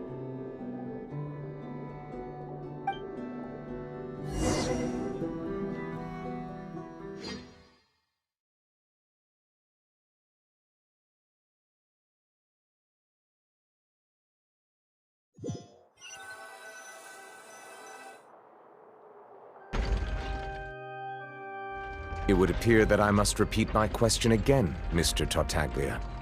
Do you accept the charge that you are the true culprit behind the serial disappearances case? To be perfectly honest, I don't understand your country's complicated court system, or the reason why I'm being charged with something I've never even heard of. However, I did hear that people who have been charged can choose to participate in a duel to clear their name. Is that right? In which case, as long as I accept the charge, I can have an all-out fight with that champion duelist Clorend, right? I've got to admit, that's one of the most enticing offers I've ever received. When I privately sparred with her last time, she was obviously holding back. Real disappointing. understand. You're currently the prime suspect for a major case. Oh? Sounds like the Hydro Archon wants to lecture me on the ways of the Opera House. Then why don't you duel me too? I'm the kind of student that learns best in the heat of battle. No. That's not what I meant. Alas, it would appear that communication with the defendant is going poorly, and we have made very little progress. In that case, let me explain everything from the very beginning again. The goal of this trial is to determine the culprit behind the serial disappearances case. That case had nothing to do with him! You've got the wrong man! Huh? What's going on? Why is she interjecting again? I told you it couldn't be one of the Fatui Harbingers.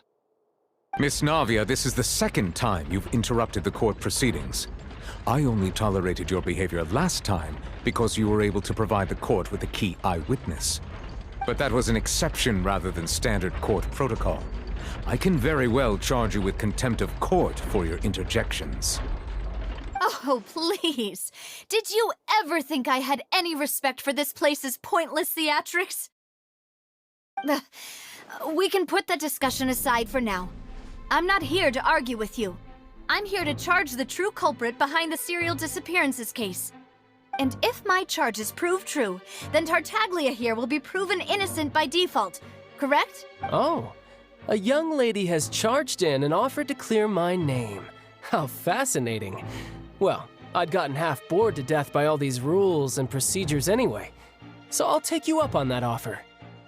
So, Your Honor, is there nothing else for me to do now? You may take a seat for now in the audience, but that doesn't mean the suspicions against you have been lifted. Now then, Miss Navia, who is the person you would like to charge instead? That person is...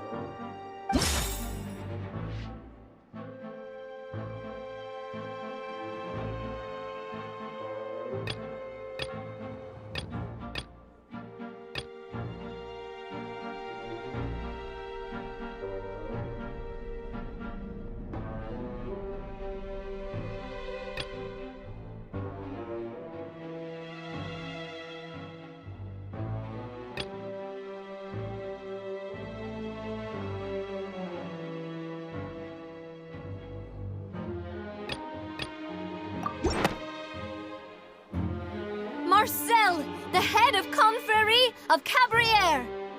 Huh? What confrérie? Never heard of them in my life. I've heard of them, but weren't they Spina di Rosula's sister organization? Oh, is this going to be a friends to enemies type situation? Please let me remind you, Miss Navia, that charging someone is an incredibly serious matter. Committing to the charge also means taking on the legal responsibilities associated with it. And if the charge fails, depending on the circumstances, you may also be charged with the crime of making a false accusation. Knowing this, do you still wish to charge this man? Yes, I do. In that case, I declare the charge to be valid. Miss Navia and attorneys, please take your places on the court. Members of the guards, please contact Mr. Marcel right away so that he may stand trial.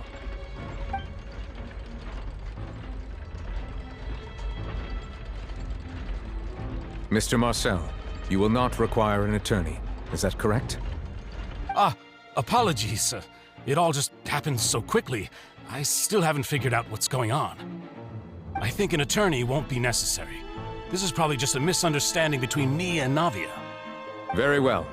In that case, since both sides have now arrived, Miss Navia, please present your charges. I would like to take everyone back to 3 years ago, to the case of Callus the Unfaithful. Only through elucidating what really happened in that case can we connect all the dots for the serial disappearances case. Navia, do you really think that I was the one who killed your father? Come on, why would I do that?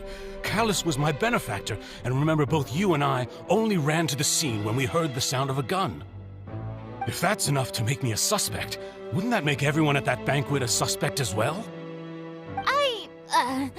I think there's no point in getting into the specifics right now. The audience doesn't even have the big picture yet. Even I'm struggling to remember some details of that case. Exactly correct, Your Honor. I must refresh everyone's memory about that case before I can explain my charge and reasoning. I see. In which case, I will recount the findings about that case as originally recorded by Maison Gardiennage.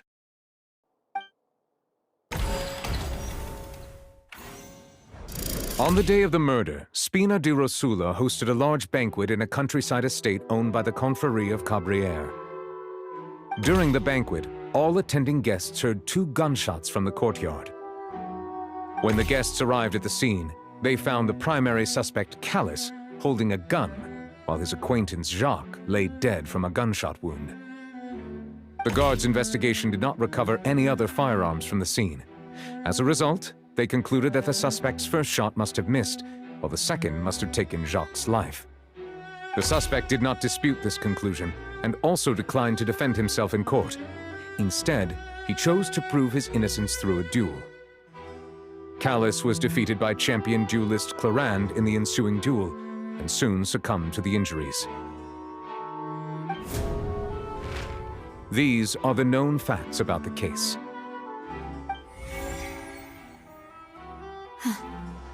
The one with the motive to kill was Jacques, not my father. And even so, Jacques still had no reason to pull the trigger. In truth, the third person shot Jacques first, and was shot in turn by my father when my father seized the gun from him. After that, the true culprit turned the third person into water, erasing all traces of him from the scene. Thank you for the summary, Your Honor. Of course, the guard's conclusion appeared quite sensible to us at the time. However, we should revisit the case now that we've gained new information about the abilities of water from the primordial sea.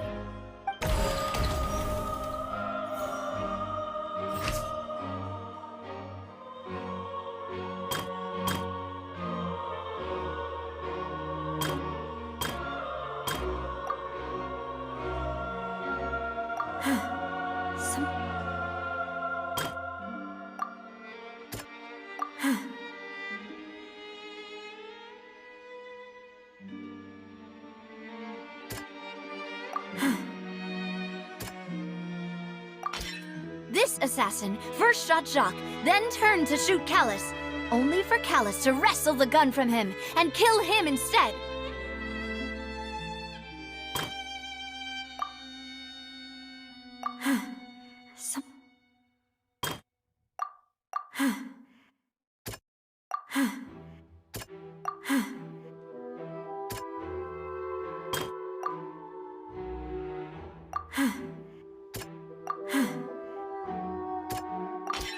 A pile of clothing was found at the scene. The guards once believed they were used by Jacques as a costume to disguise himself. But now, it is clear that the clothes were proof that there was a third person at the scene, and that they were Since it was raining that day, the culprit was confident that they could use the rain to wash away all traces of their dissolved accomplice.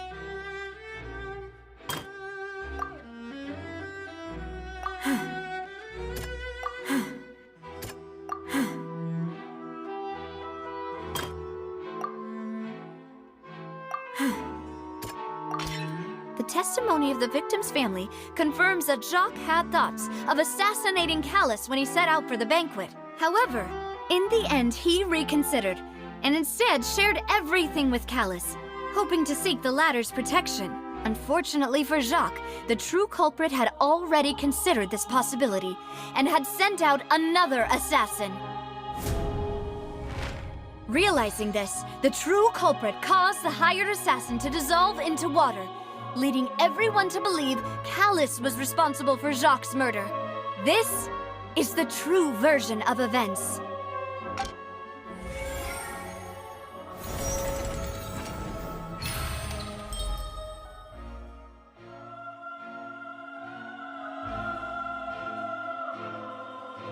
So that's what happened. Wait, you're telling me something as dangerous as water from the primordial sea has been used for all these years? What a great theory! It also explains Callus's and Jacques' respective motives. I guess they didn't shoot each other after all. Mr. Marcel, you are the one being charged with the crime. You should provide a rebuttal if you wish to prove your innocence. Ah, but I think I agree with everything Navia just said. In fact, there was nothing in her speech that directly implicated me. Then, may I ask some questions? In my opinion, we primarily need to determine two things. 1. Do you have the evidence to back up your claims? I'm afraid not. At least... Boo! If you don't have any evidence, you should just go home! I may not have the evidence with me, but I know where I could go to collect it. If we look up the deserted clothes against a record of people who went missing around the same time, we should be able to find a match. Considering the serial disappearances case, the guards probably kept careful records of all missing persons from around that time, regardless of age or gender. That makes sense to me. Monsieur Neuvillette, I would consider this to be a reasonable investigative direction.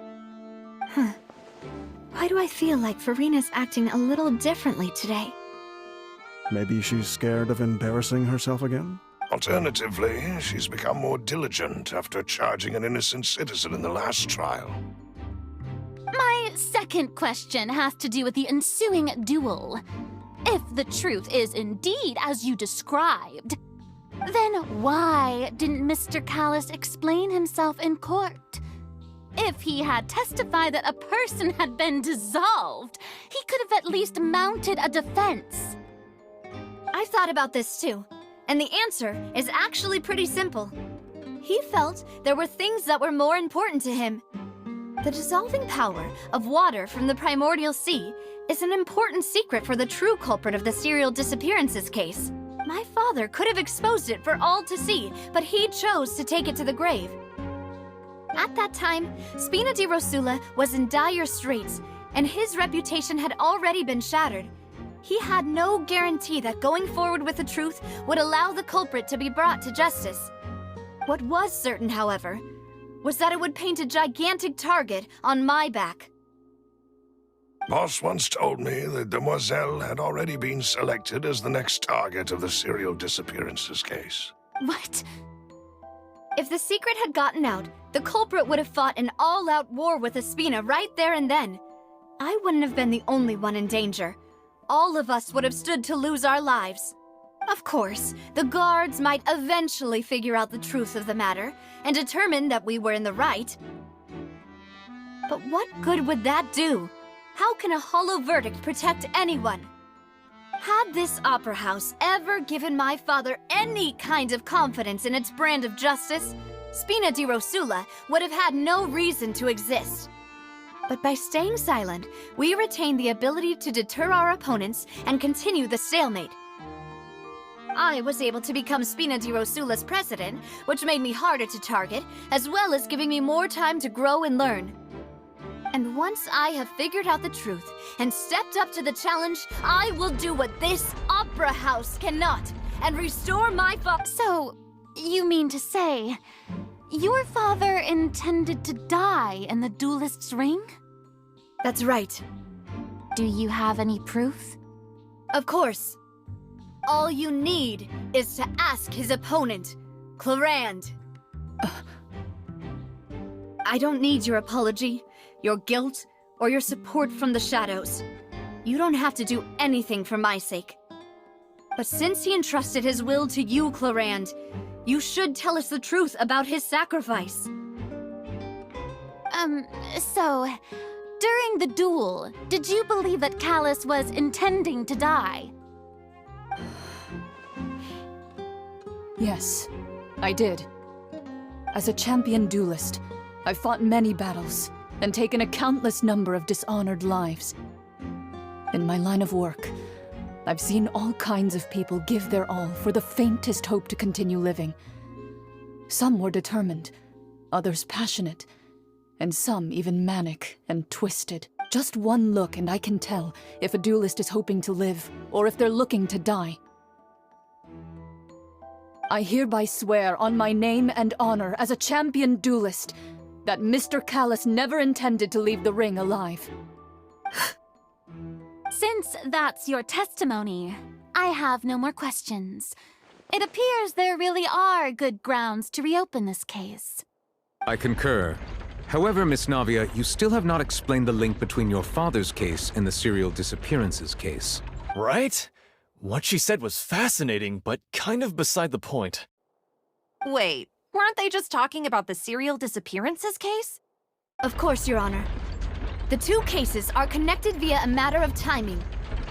In my father's case, the culprit intended to kill both Jacques and Callus. As a result, they planned to act after hearing 2 gunshots.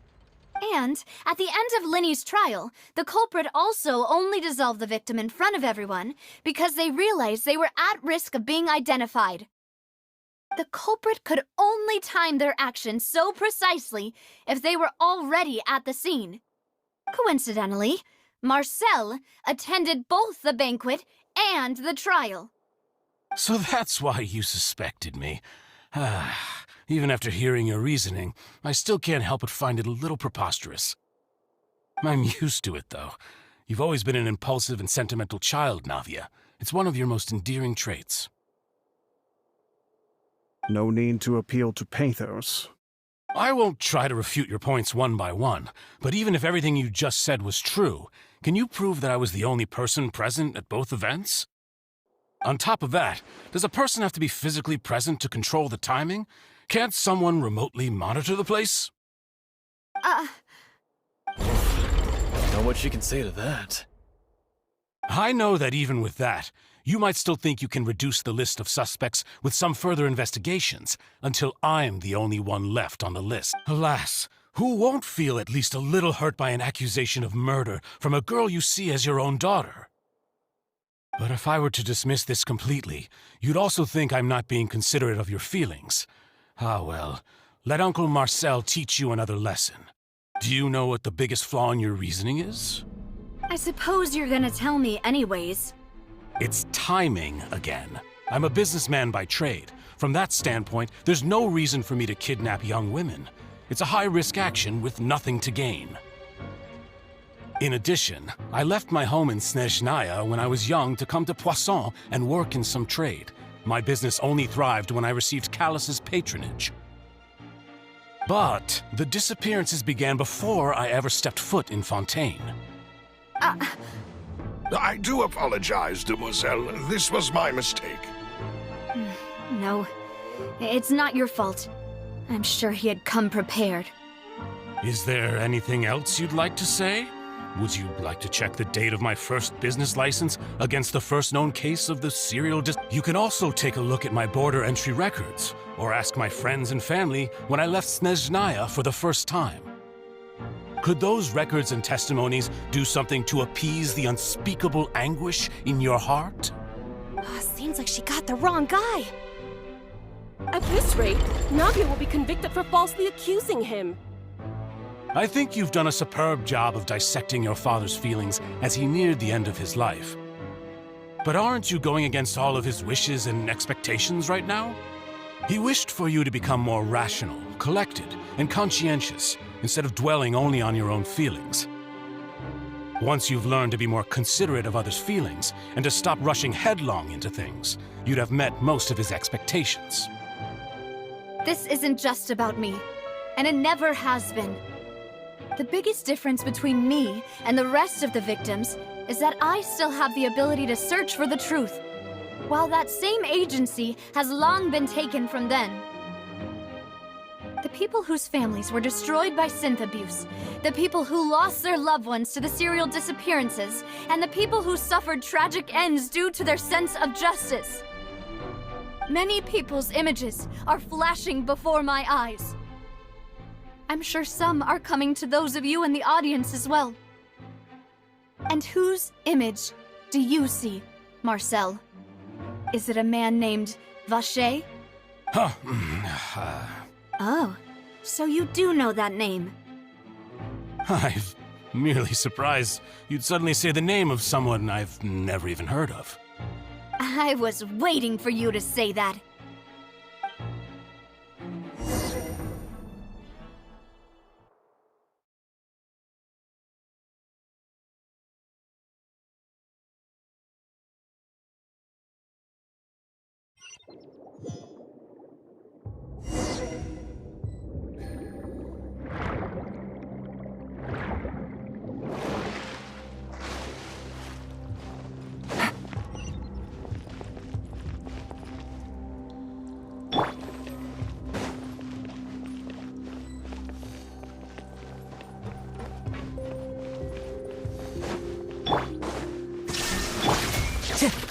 Into the wind.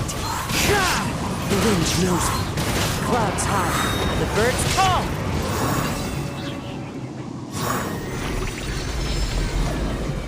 Whoa! The floor is going up!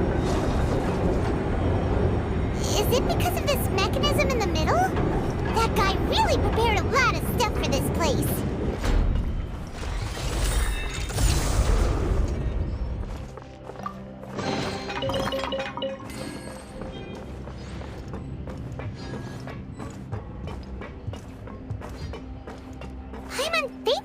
Go up, but Paimon doesn't see a way. Let's take a look around. Maybe we'll find a hidden mechanism that'll show us the way up.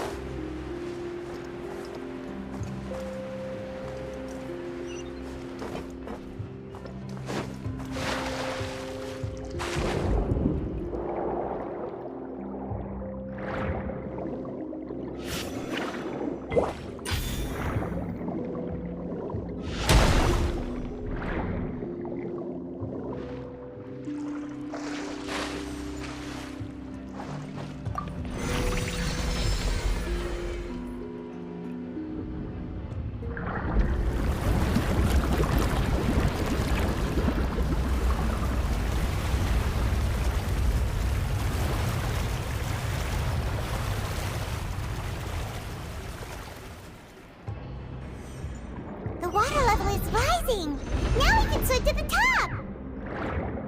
But this is still a ways away from where we need to go.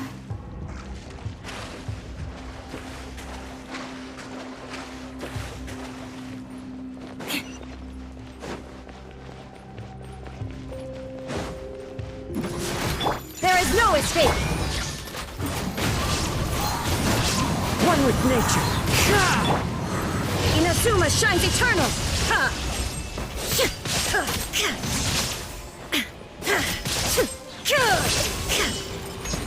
Shine down!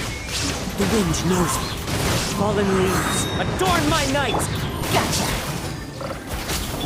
Crush!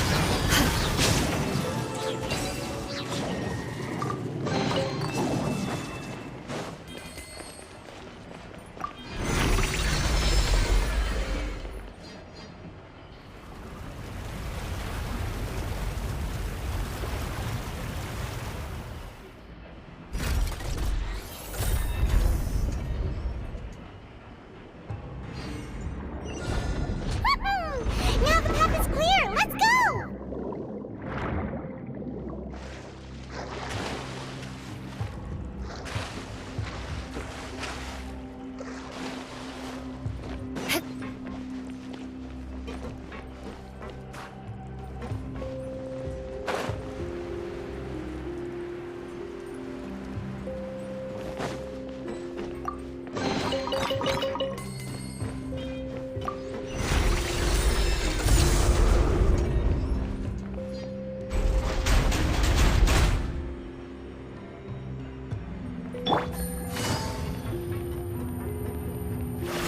Take it easy.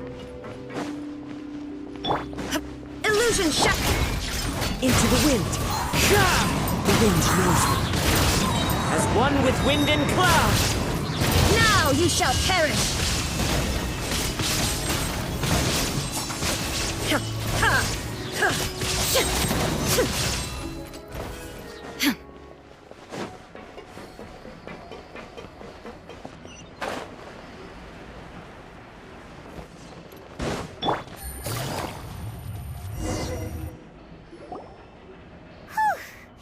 After all that, we finally made it to the innermost sanctum. Though, as expected, the mastermind isn't here. That's right. Then let's hurry up and find some evidence so we can get back to the Opera House and help Navia.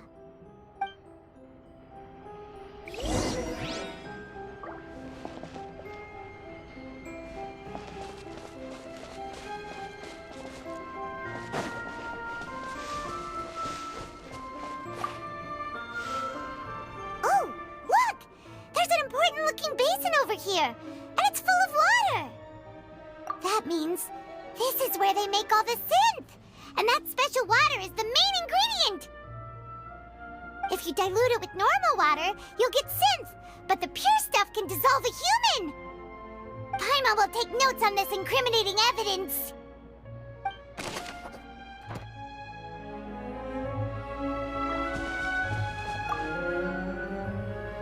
Let's see what's written here. Nothing escapes Detective Paimon's eyes. Callus. Navia's father.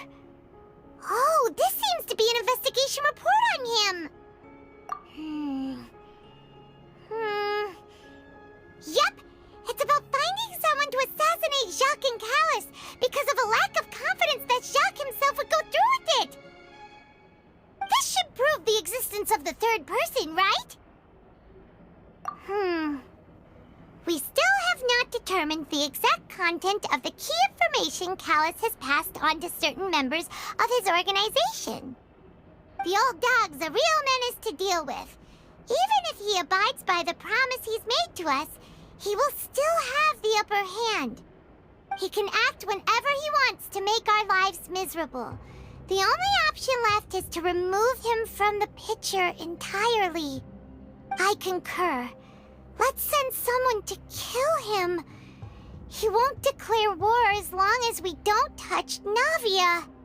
Oh, seems like we've got a bunch of correspondence between the higher-ups. They're all just so evil.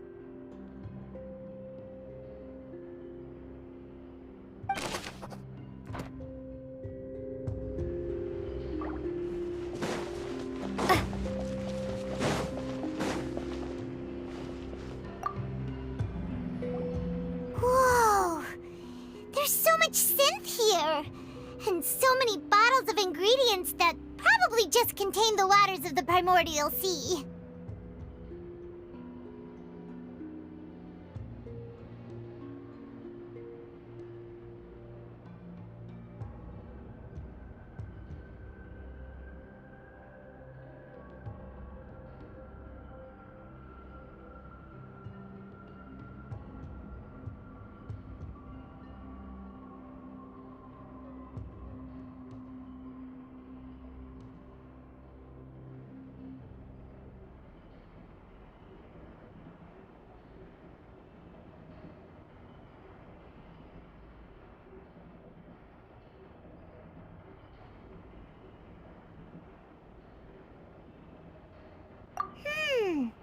Mixing in progress. Ready to drink? Stock sample? Huh. Whoa! There's even fruit-flavored synth? Yep, it's super obvious.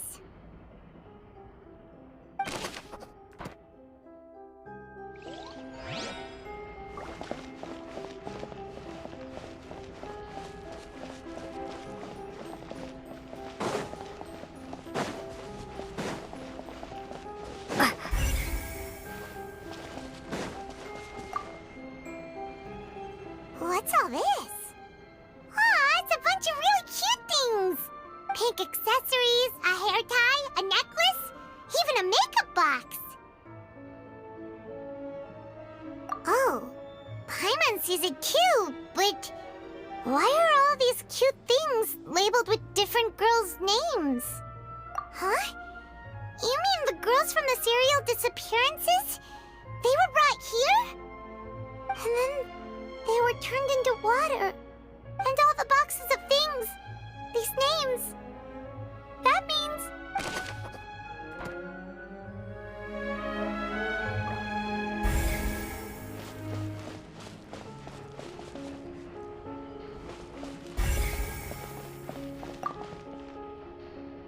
What's this over here? Looks like some kind of place for research. Experiment number 16 aims to verify Jacob Ingold's research conclusions on the primordial sea and use his theory as a foundation to achieve a breakthrough. The experiment was a failure. No individual managed to resurface from the water from the primordial sea. Female specimens 22, 23, and 24 were dissolved.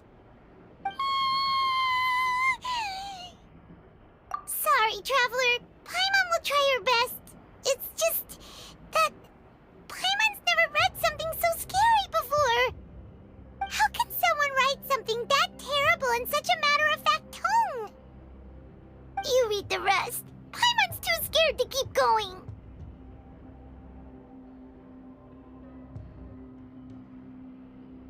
So that's why he did all of these experiments. But did he really think he'd be able to find a way just by dissolving people over and over? That's just insane! Huh? Isn't that the name you heard by the fountain? Paimon thought he was an eyewitness in the serial disappearances case.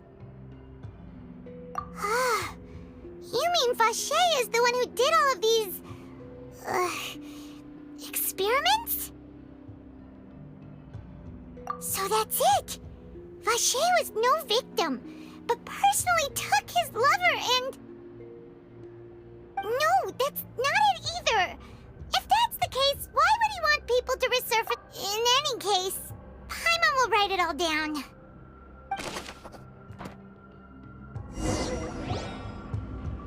We've looked at almost everything here, and it seems like our theories were spot on. But, yeah, we haven't found anything that reveals his true identity. No wonder even Neuvillette wasn't able to find anything. Whoever it is probably destroyed everything to do with that name a long time ago. That way, even if we bring all this back to the opera, we won't be able to identify the true culprit. Sure thing. Paimon won't admit defeat to this guy either.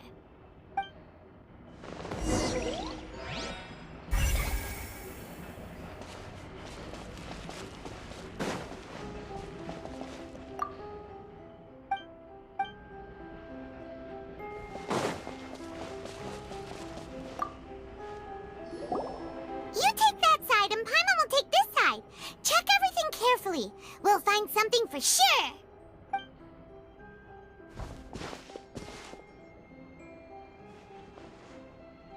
Nothing at all!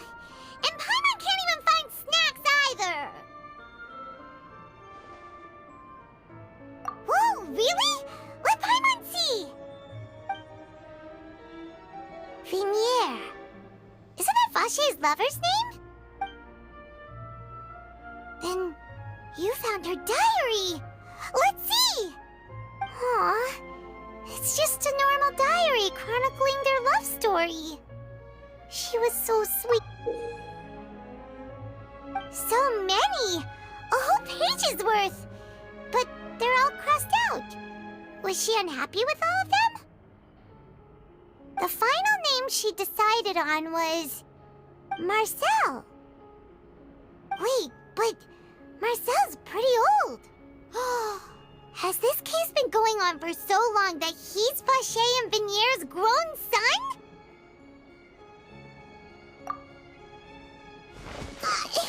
Hey! Paimon still hasn't figured it out yet.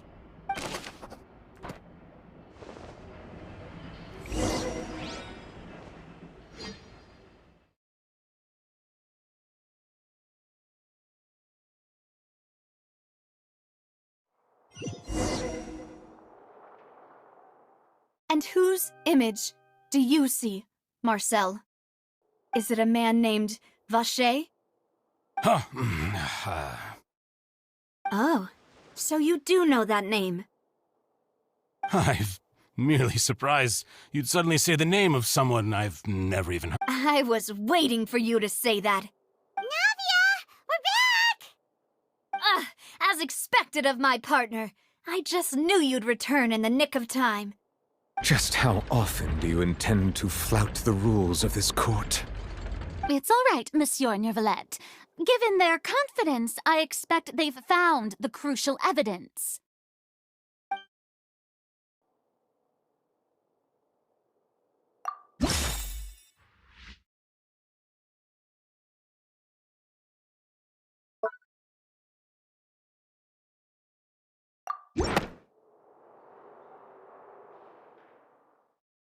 But the truth of it, Marcel, is that you've always been Vacher. Huh? We've investigated your lover, Vinier, was dissolved, you kept abducting young women to experiment on the hopes of bringing her back to you. You even created Marcel as a new identity and destroyed all records of your past as Vacher. So that's it. Even the villains in opera performances rarely go that far. And with that, Marcel's motive has now been established. This information regarding your past also dismantles your prior timing defense. Well, Marcel, do you know where you went wrong? You fixated your gaze on the lover that passed away, instead of paying attention to the living people around you.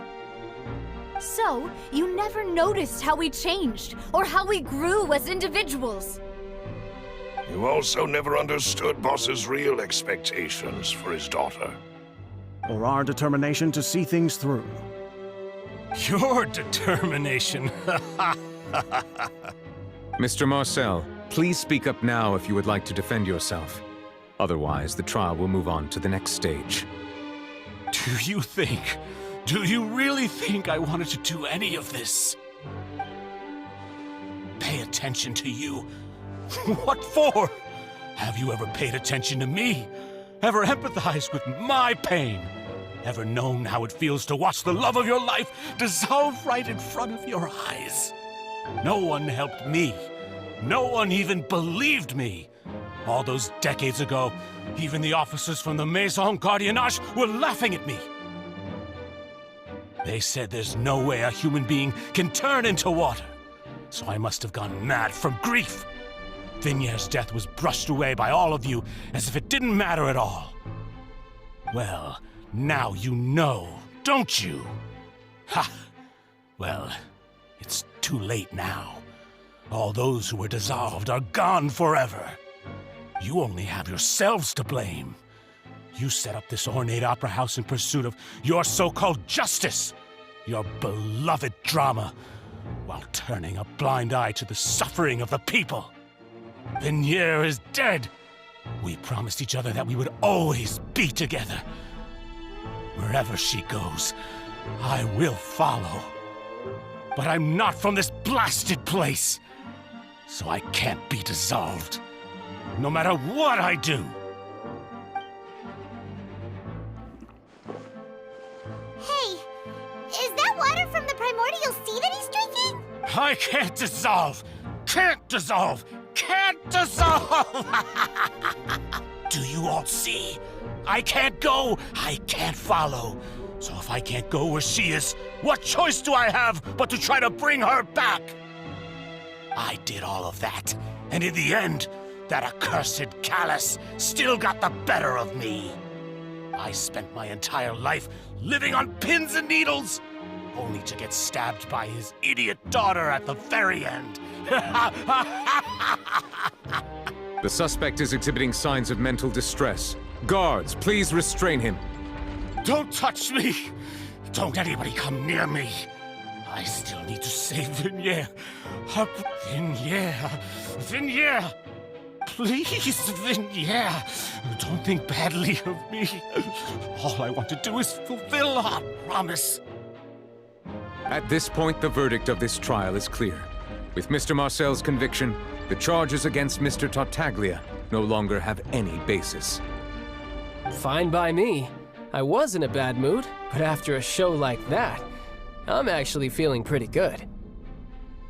Traveler, please submit all the evidence you have collected to the guards, so that I might review and summarize the truth behind the serial disappearances. The man now known as Marcel was originally named Vacher and worked as an adventurer with his partner and lover Vinier. During an underwater expedition, Vinier accidentally came into contact with water from the primordial sea and was dissolved in front of Vacher as a result. Vacher learned of the primordial water's existence through the work of others and began to kidnap young women for research, with the goal of discovering a method to restore Vinier back to life. To cover his tracks, he invented the new alias of Marcel and began to operate a business in Poisson. During the course of his research, Vache discovered that a diluted concoction of water from the primordial sea can induce feelings of euphoria, and began to manufacture and market synth.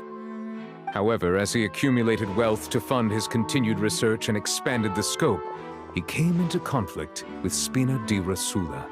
After exchanging blows with Spina di Rasula for many years, Vache decided to assassinate their president Callus at a banquet.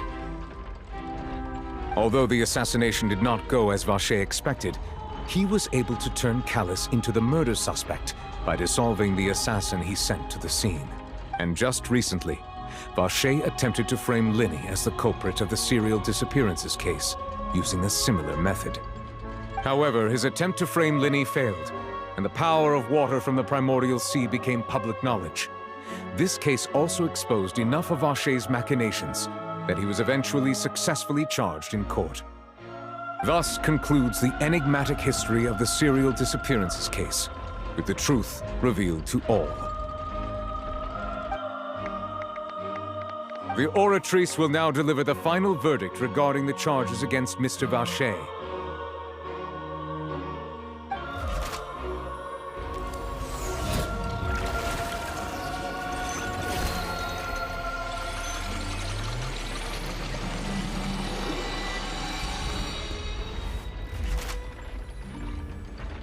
According to the judgment of the Oratrice Mécanique d'Analyse Cardinale, Mr. Vache is guilty.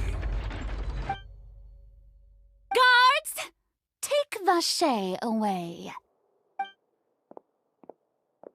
Good. It's what he deserves. With that, the serial disappearances case is over now. We really just witnessed history. Who would have thought the true culprit would be such a polite and well-spoken guy? Yippee! We have Navia bring the bad guy to justice! He's hurt so many innocent people and now he's finally getting what he deserves. Huh? Are you okay? Demoiselle, you were absolutely brilliant. The day our late boss had always hoped for has finally come. You can rest easy now, knowing justice has been served. Yeah. It's finally over. It's all thanks to you guys. And my partner. See, Papa? Spina di Rosula's still doing well with me at the helm. Well now, hasn't this been a most delicious piece of drama? The villain has been caught, justice has been served, past wrongs have been righted, and it's a big ol' happy ending. Since it's been such a great show, I'll just let the false accusations against me slide. Either way, I've still got some business to attend to, so... Please wait just one moment, Mr. Tartaglia. What now? None of this has anything to do with me. According to court protocol, since this trial was initiated due to a charge against you, a verdict must also be made regarding the initial charge before the trial can conclude. Oh, come on. Is this really necessary? Haven't you already caught the real criminal? Isn't it time for side characters like me to exit stage left? Please respect the laws of Fontaine. This has always been the rule. All right, but this sure is a lot of hassle. All I need to do is stand over there, right? Let's just get this over with. Through evidence presented in the public trial that was just held, it has been established that Mr. Tartaglia has no direct connection to the serial disappearances case. The guilty party has been identified, and thus it is logical to suppose Mr. Tartaglia is innocent of the charges. We now turn to the Oratrice Mécanique d'Analyse Cardinale to render the final verdict on the charges.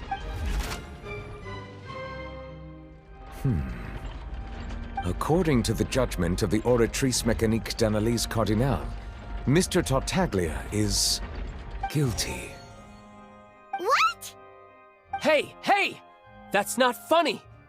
Didn't you just say I'm supposed to be innocent? What's with this verdict? Is your justice machine malfunctioning? Huh? This has never happened before. The Oratrice actually returned a different verdict from the Chief Justice. I mean, have you ever heard of an innocent Fatui Harbinger?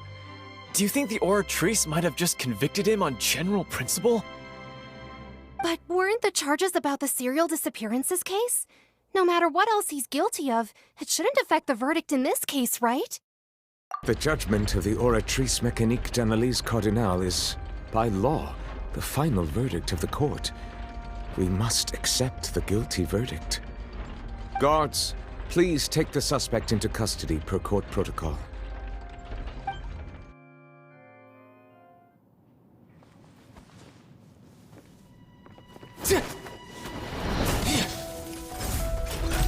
So this is how justice is done in Fontaine. What a joke. You've got your rules. Well, I've got mine too!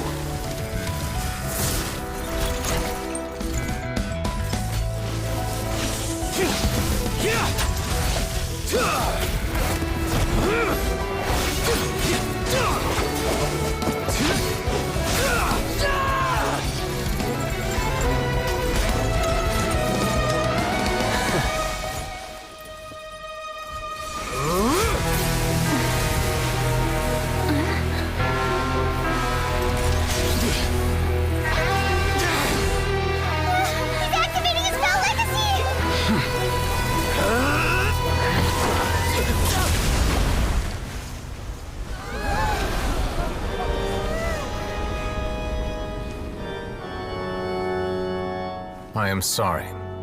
If you have been wronged, we will find the truth. But the rules of the court must be upheld.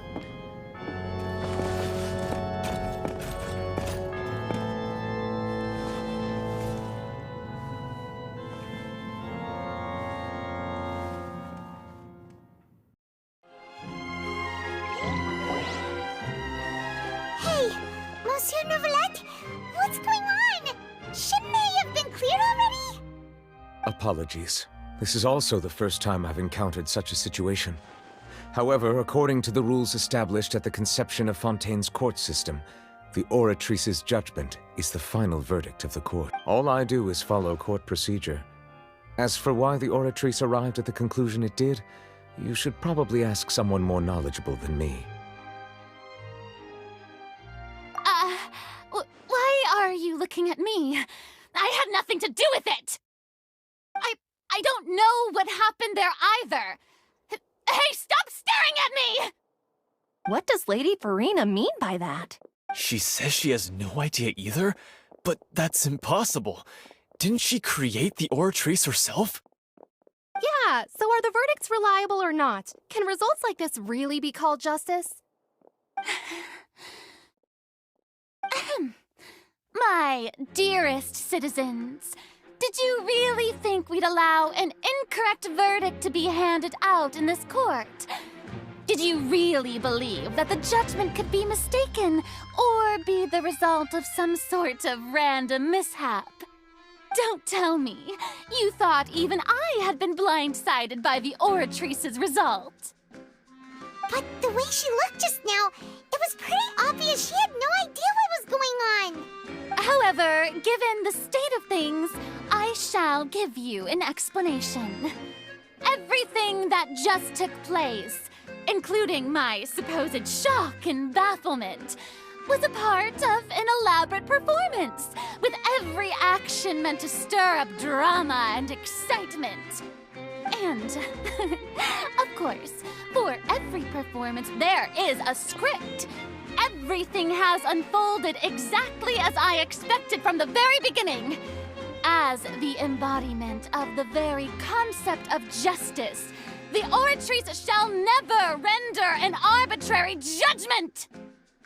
If you thought Child had nothing to do with the serial disappearances case, it is only because you've been blinded by the superficial appearance of innocence. Everything he's done, not to mention the danger he poses, are beyond ordinary comprehension and completely unforgivable! All shall be revealed in time. You will come to understand my noble intentions, as well as the absolute correctness of the Oratrice's verdict.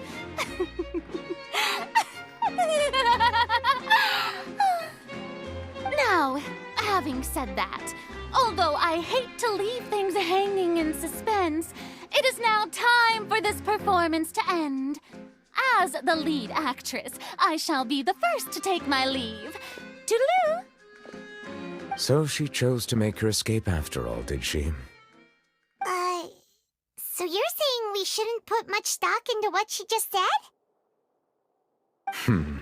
She probably just put on that performance to save face. As for the truth, it's unlikely that she actually has any idea. However, please be assured that I will continue to investigate this case in a personal capacity. Just as I promised, if the judgment has been incorrect, we will do our utmost to clear his name. All right. Even though we feel pretty badly for him, we'll take your word for it for now. After all, he's done plenty of bad stuff, so he should have known he'd go to prison someday, right?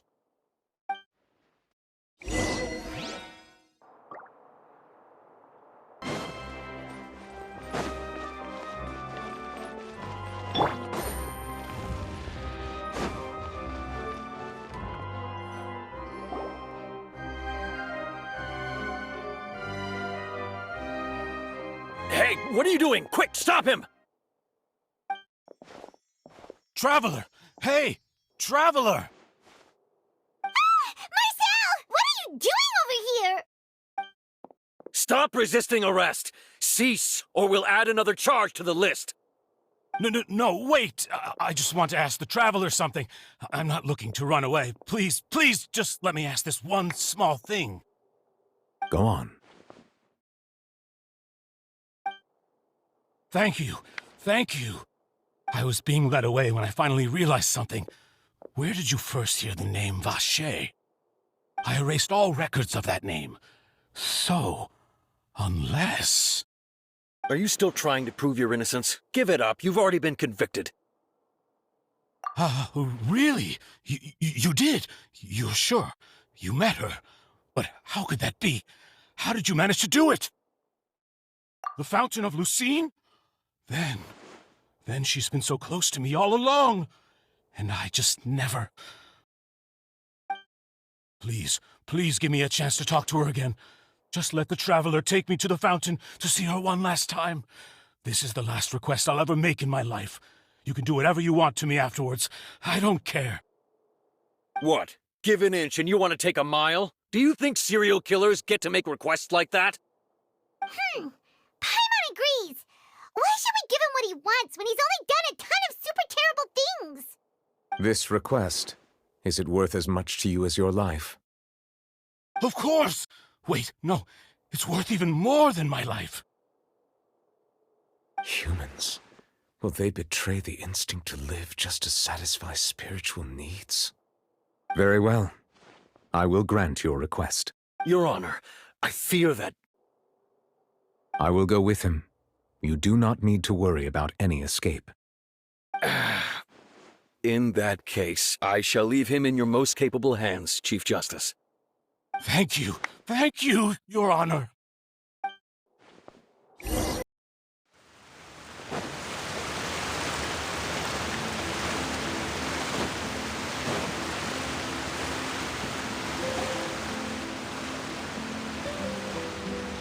Is this the place? You said she's here, but what do I need to do to see her? Yeah, and even Paimon could hear her after drinking that thing. Didn't you just drink a lot of it on the stage as well? Oh, in that case... Vacher! Ah! Yes, that's it! So you heard it too! Vignier, it's me! It's me, Vacher! Vacher? Vacher? I'm here! Where are you, Vignier? I'm coming for you. I'm fighting. Hey, wait! Be careful! Hey, wait! Vignier, is that you? It's me, Vacher! Vignier! Vacher? Why did you come? Didn't I say? You don't need to look for me. You look a lot older than I remember.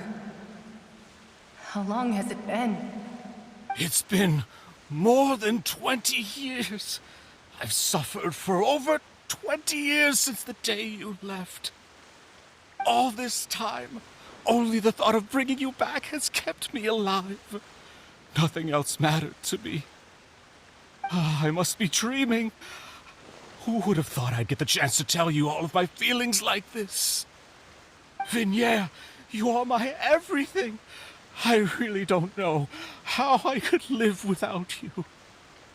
But Vache, if you ask me, this world would be better off without you. What are you saying? If not for you, I would have finished my law degree and probably become a top-tier attorney one day. If not for you, I would have continued to pursue my love of the arts, and my works would have been displayed in the Palais Mermonia itself. If not for you, I would at least have been able to take care of my mother. And she would not have grown old and died alone, with nothing but the tears on her cheeks. It's all because of your selfishness, Vache.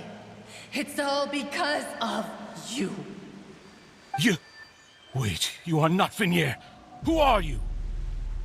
You're right. I am not Vignere. I am the sacrifices. Every woman who died by your hand, as our bodies dissolved, our consciousnesses flowed back to the primordial sea. Our thoughts circulated endlessly within the primordial sea, and we were no longer individuals, but we became one, just as streams of water come together in the sea. I'm Cressy. I'm Lemony. I'm Azine. The only one I am not is Vignere. Why? But then, where is Vignere? She doesn't want to see you anymore. Every tendril of her consciousness is avoiding you. This is what you get for your selfishness. Your selfishness robbed us of our lives and our futures. You said time and time again that you'd do any and everything for her. But did you ever consider whether she'd want to see you do the things that you did? If she would despise you for what you became?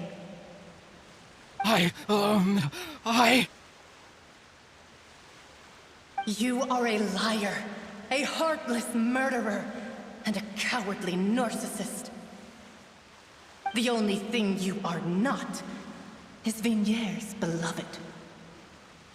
From the moment your first victim died and her consciousness merged with Vignere's, she has had nothing but pure hatred for you.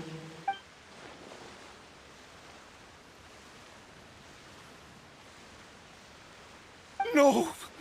Vignere! She can't hate me. Let me see her, please. Have mercy. You still don't understand. When I said don't look for me, that came from the real Vignere. She really doesn't want to see you anymore. But on top of that, she also said that because it's her final drop of pity for you. She said that because she knew that if you did come here, we will show no mercy to you. Vache. Vache? Vache. Vache. Vache. Vache. Drown.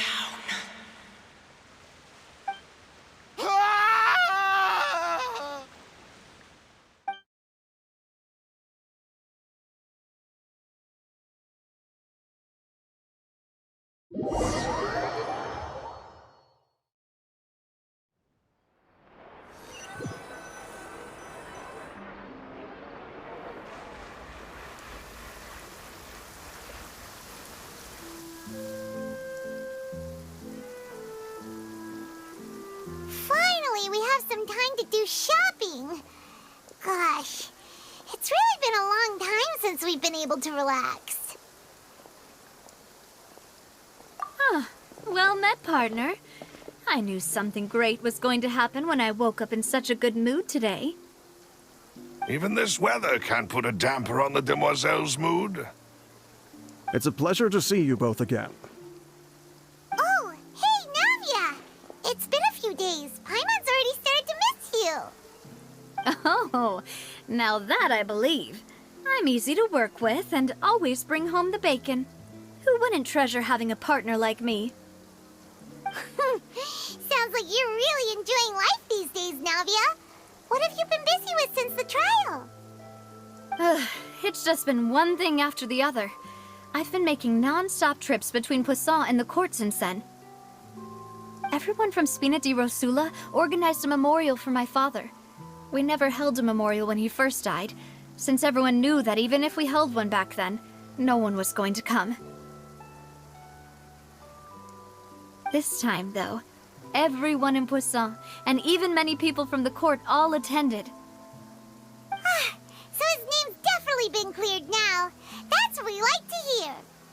It's been the dearest wish of Demoiselle all along. That blasted stubborn fool. I was right to put my faith in him. I'm so glad I didn't give up on the case all those years ago. Oh, by the way, I ran into Charlotte just after I left the memorial service.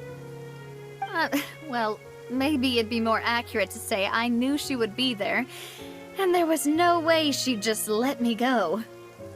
Huh? So you know Charlotte too? The Charlotte? Journalist from the Steambird? Yeah, way back when I first became the president of the Spina di Rosula, she was all over me. Wouldn't take no for an answer. I believe the story was called The True Heart of Darkness, Secret Tales of the Yellow Rose. To be fair, though, it was a really flattering feature. So, we've been on pretty good terms ever since. She was trying to lean on our friendship to get me to do an exclusive piece on the serial disappearances case. Oh yeah, she told us about that.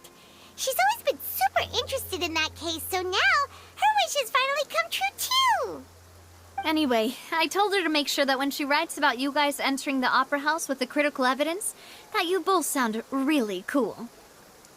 Now that's another thing to look forward to. We trust Charlotte's skills with a pen for sure. Oh, and in other news, I also took Clarand out for a meal. Oh, are you two on better terms now?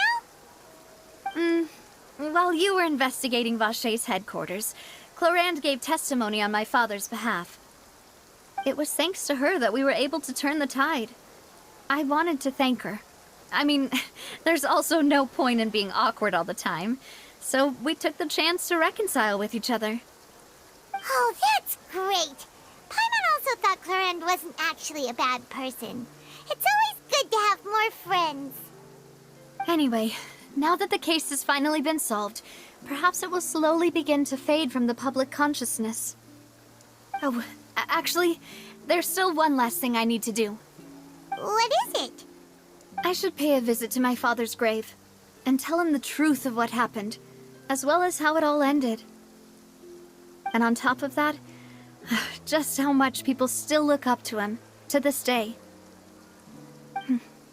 That includes me, too. Miss Navia.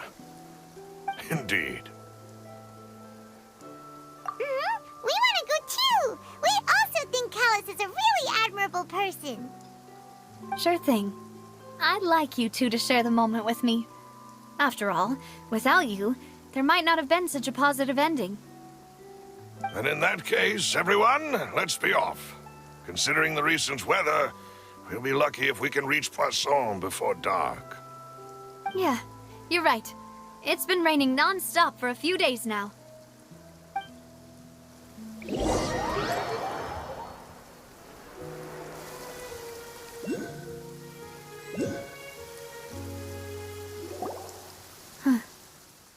This is where my father's grave is. To be perfectly honest, even I haven't been back here for a long time. Huh?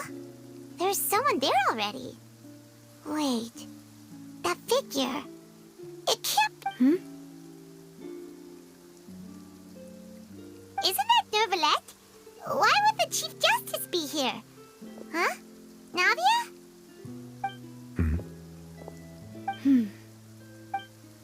My apologies. I should have asked before coming to pay my respects. Don't say that. Sorry about that. Oh, I was trying to say there's no need for you to apologize. I wanted to show my father how much I've grown, but still, I doubt I've grown to the point that even the Chief Justice would feel compelled to apologize to me over and over. In that case, I will stop apologizing for now. You really could use some pointers on understanding human emotions, Monsieur Nervalette. In any case, why did you come to Poisson? Well, ever since that day, I've been turning a question over and over in my head. Just what is justice anyway? There was once a time when I didn't want to believe that there could be anything more important to humans than life itself. Oh, rather than that, it's probably more truthful to say I didn't believe humans were capable of resisting the most basic instinct of living things. That they could rebel against their own nature, or consider certain things to be more important than their own lives. Which is also why I didn't stop your father from beginning that fateful duel.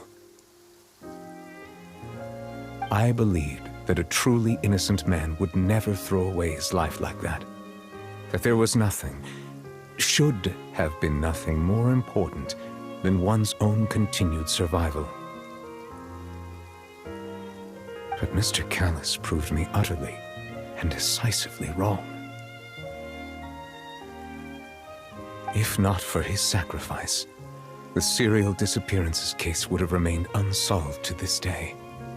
Mr. Callus made the choice he did for his daughter, for his associates, and for many people completely unrelated to him. And in the end, from a certain perspective, one could say that he did it all for the sake of justice. A justice that's higher than life itself. So, you asked me why I came here. I just wanted to say my apologies to Mr. Callus in person. I should have noticed all of this much sooner. This regret has filled me with a sadness that has haunted me for days. That high and mighty chair in the Opera Epiclese indeed insulates one from many important things.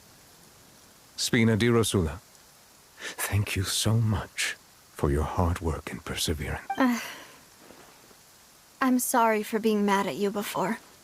So, you're actually one of those types that's cold on the outside, but pretty thoughtful on the inside, huh? That reminds me of Silver, one of my guys. Sorry about that. Self-expression is not one of my strong suits. Didn't I just say you don't need to apologize? Ah, so Navia and Nervalette seem to have made their peace as well. Let's not disturb them for now. We can wait till after they're done.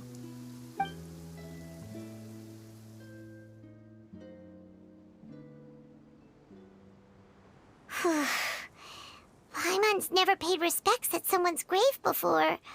Did Paimon do anything rude there? Huh? Oh, Paimon didn't know that was a thing. But Paimon doesn't know what she would do if she can't fly. Oh no.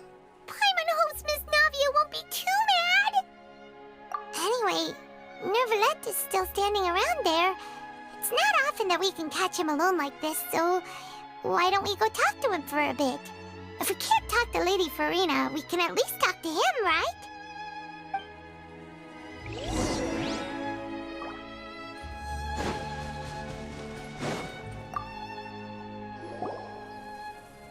Oh, it's you two. Did Miss Navia invite you to come pay your respects to her father? Mm-hmm. We ran into Navia on the streets today, so we just followed her here. I see. Then is there something that I can help you with? Well, it's pretty hard to run into you like this, since you're usually super busy. So we figured we could try to ask you a few questions, if that's okay. Please feel free. Though outsiders, you helped us solve one of the greatest mysteries in Fontaine, and it would be my pleasure to return the favor.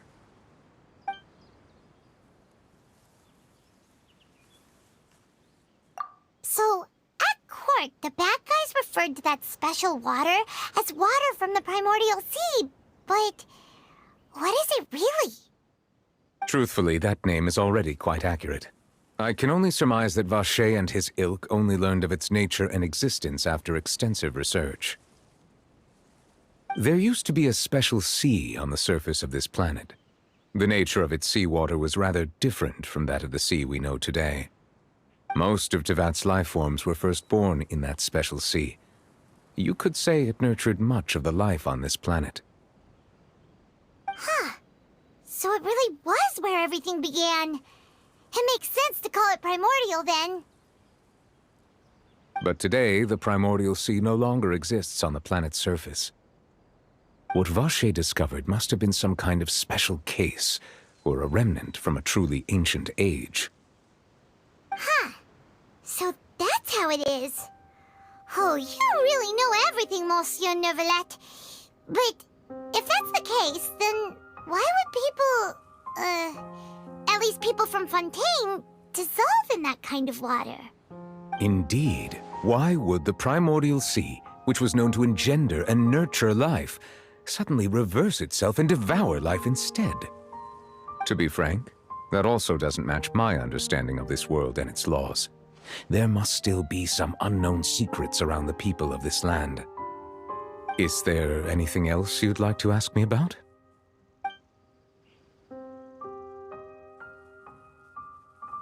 That the sea levels will rise and everyone will be dissolved in water, leaving Farina crying alone on her throne, but the sins of the people will be finally washed away for good. Does that appropriately summarize the version you've heard? That's right! It was Linny that told us back then.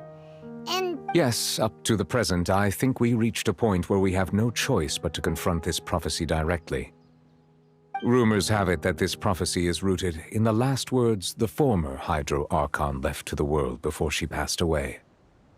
A prophecy? Of the former Hydro Archon? Wow. This is the first time that we've ever heard of it. Two parts of the prophecy have already proven correct. The rising sea levels, and the ability of the people of Fontaine to be dissolved. We should be more vigilant, and stay on the watch for further signs. Speaking of the prophecy, Farina has also always taken it quite seriously. Indeed, she has been collecting information and intelligence from across Tevat for this purpose.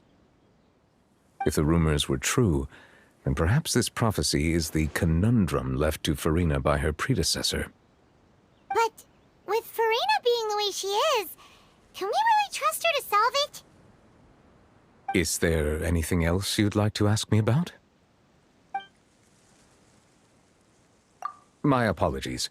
My investigation has still not reached its conclusion. However, I still believe the judgment of the Oratrice was not rendered arbitrarily. Huh? But you also said you thought he was innocent. For many years, I have been quite aware that the Oratrice does not simply mechanically repeat the verdict that I give on each case. As a divinely created mechanism, the people's unified faith in the concept of justice is integrated into it. Not only can it produce the incredible power of indemnitium, but it likely also possesses other traits, such as which is all to say, I have been prepared for a situation like this for a long time. Huh. So when Linny told us that he heard a human voice from the room where the Oratrice's core is stored... I was not aware such a thing had occurred. Perhaps that could serve to prove my conjecture. I will add that to the list of items to investigate. In any case, I am inclined to believe that the Oratrice does have a methodology all its own. We just do not have enough information. Based on Farina's reaction, I doubt even she had any idea what was going on. She managed to bluff her way through it, though, with her time-tested twin tricks of bravado and drama. While we do intend to get to the bottom of this, for now, we regret to say that the Fatui Harbinger will just have to bide his time in the fortress of Meripede. If we did incorrectly convict him of crimes he did not commit, we will most certainly compensate him to the fullest extent allowed by the law. If you ask Paimon, the only compensation he'll want is a no-holds-barred fight with you. Is there anything else you'd like to ask me about? Your sibling, another blonde-haired traveler. I'm sorry, but I've never seen anyone who matches that description. If he ever stepped foot in Fontaine, I'm sure he followed our laws to the letter, and had no reason to appear on the stage of the opera Epicles. Is there anything else you'd like to ask me about? Very well. It was my honor to provide you with what answers I could. I very much enjoyed conversing with you. It will soon be time for me to leave this blissful tranquility behind and return to Palais Memoria. You really are super busy, Monsieur Neuvillette. Paimon thought you only came here to pay your respects today because you had the day off. Crime and villainy do not have the day off, and so justice must work around the clock as well. This is merely the nature of a justice's work. All right. You've got a point. Huh? Paimon just noticed that the rain has stopped.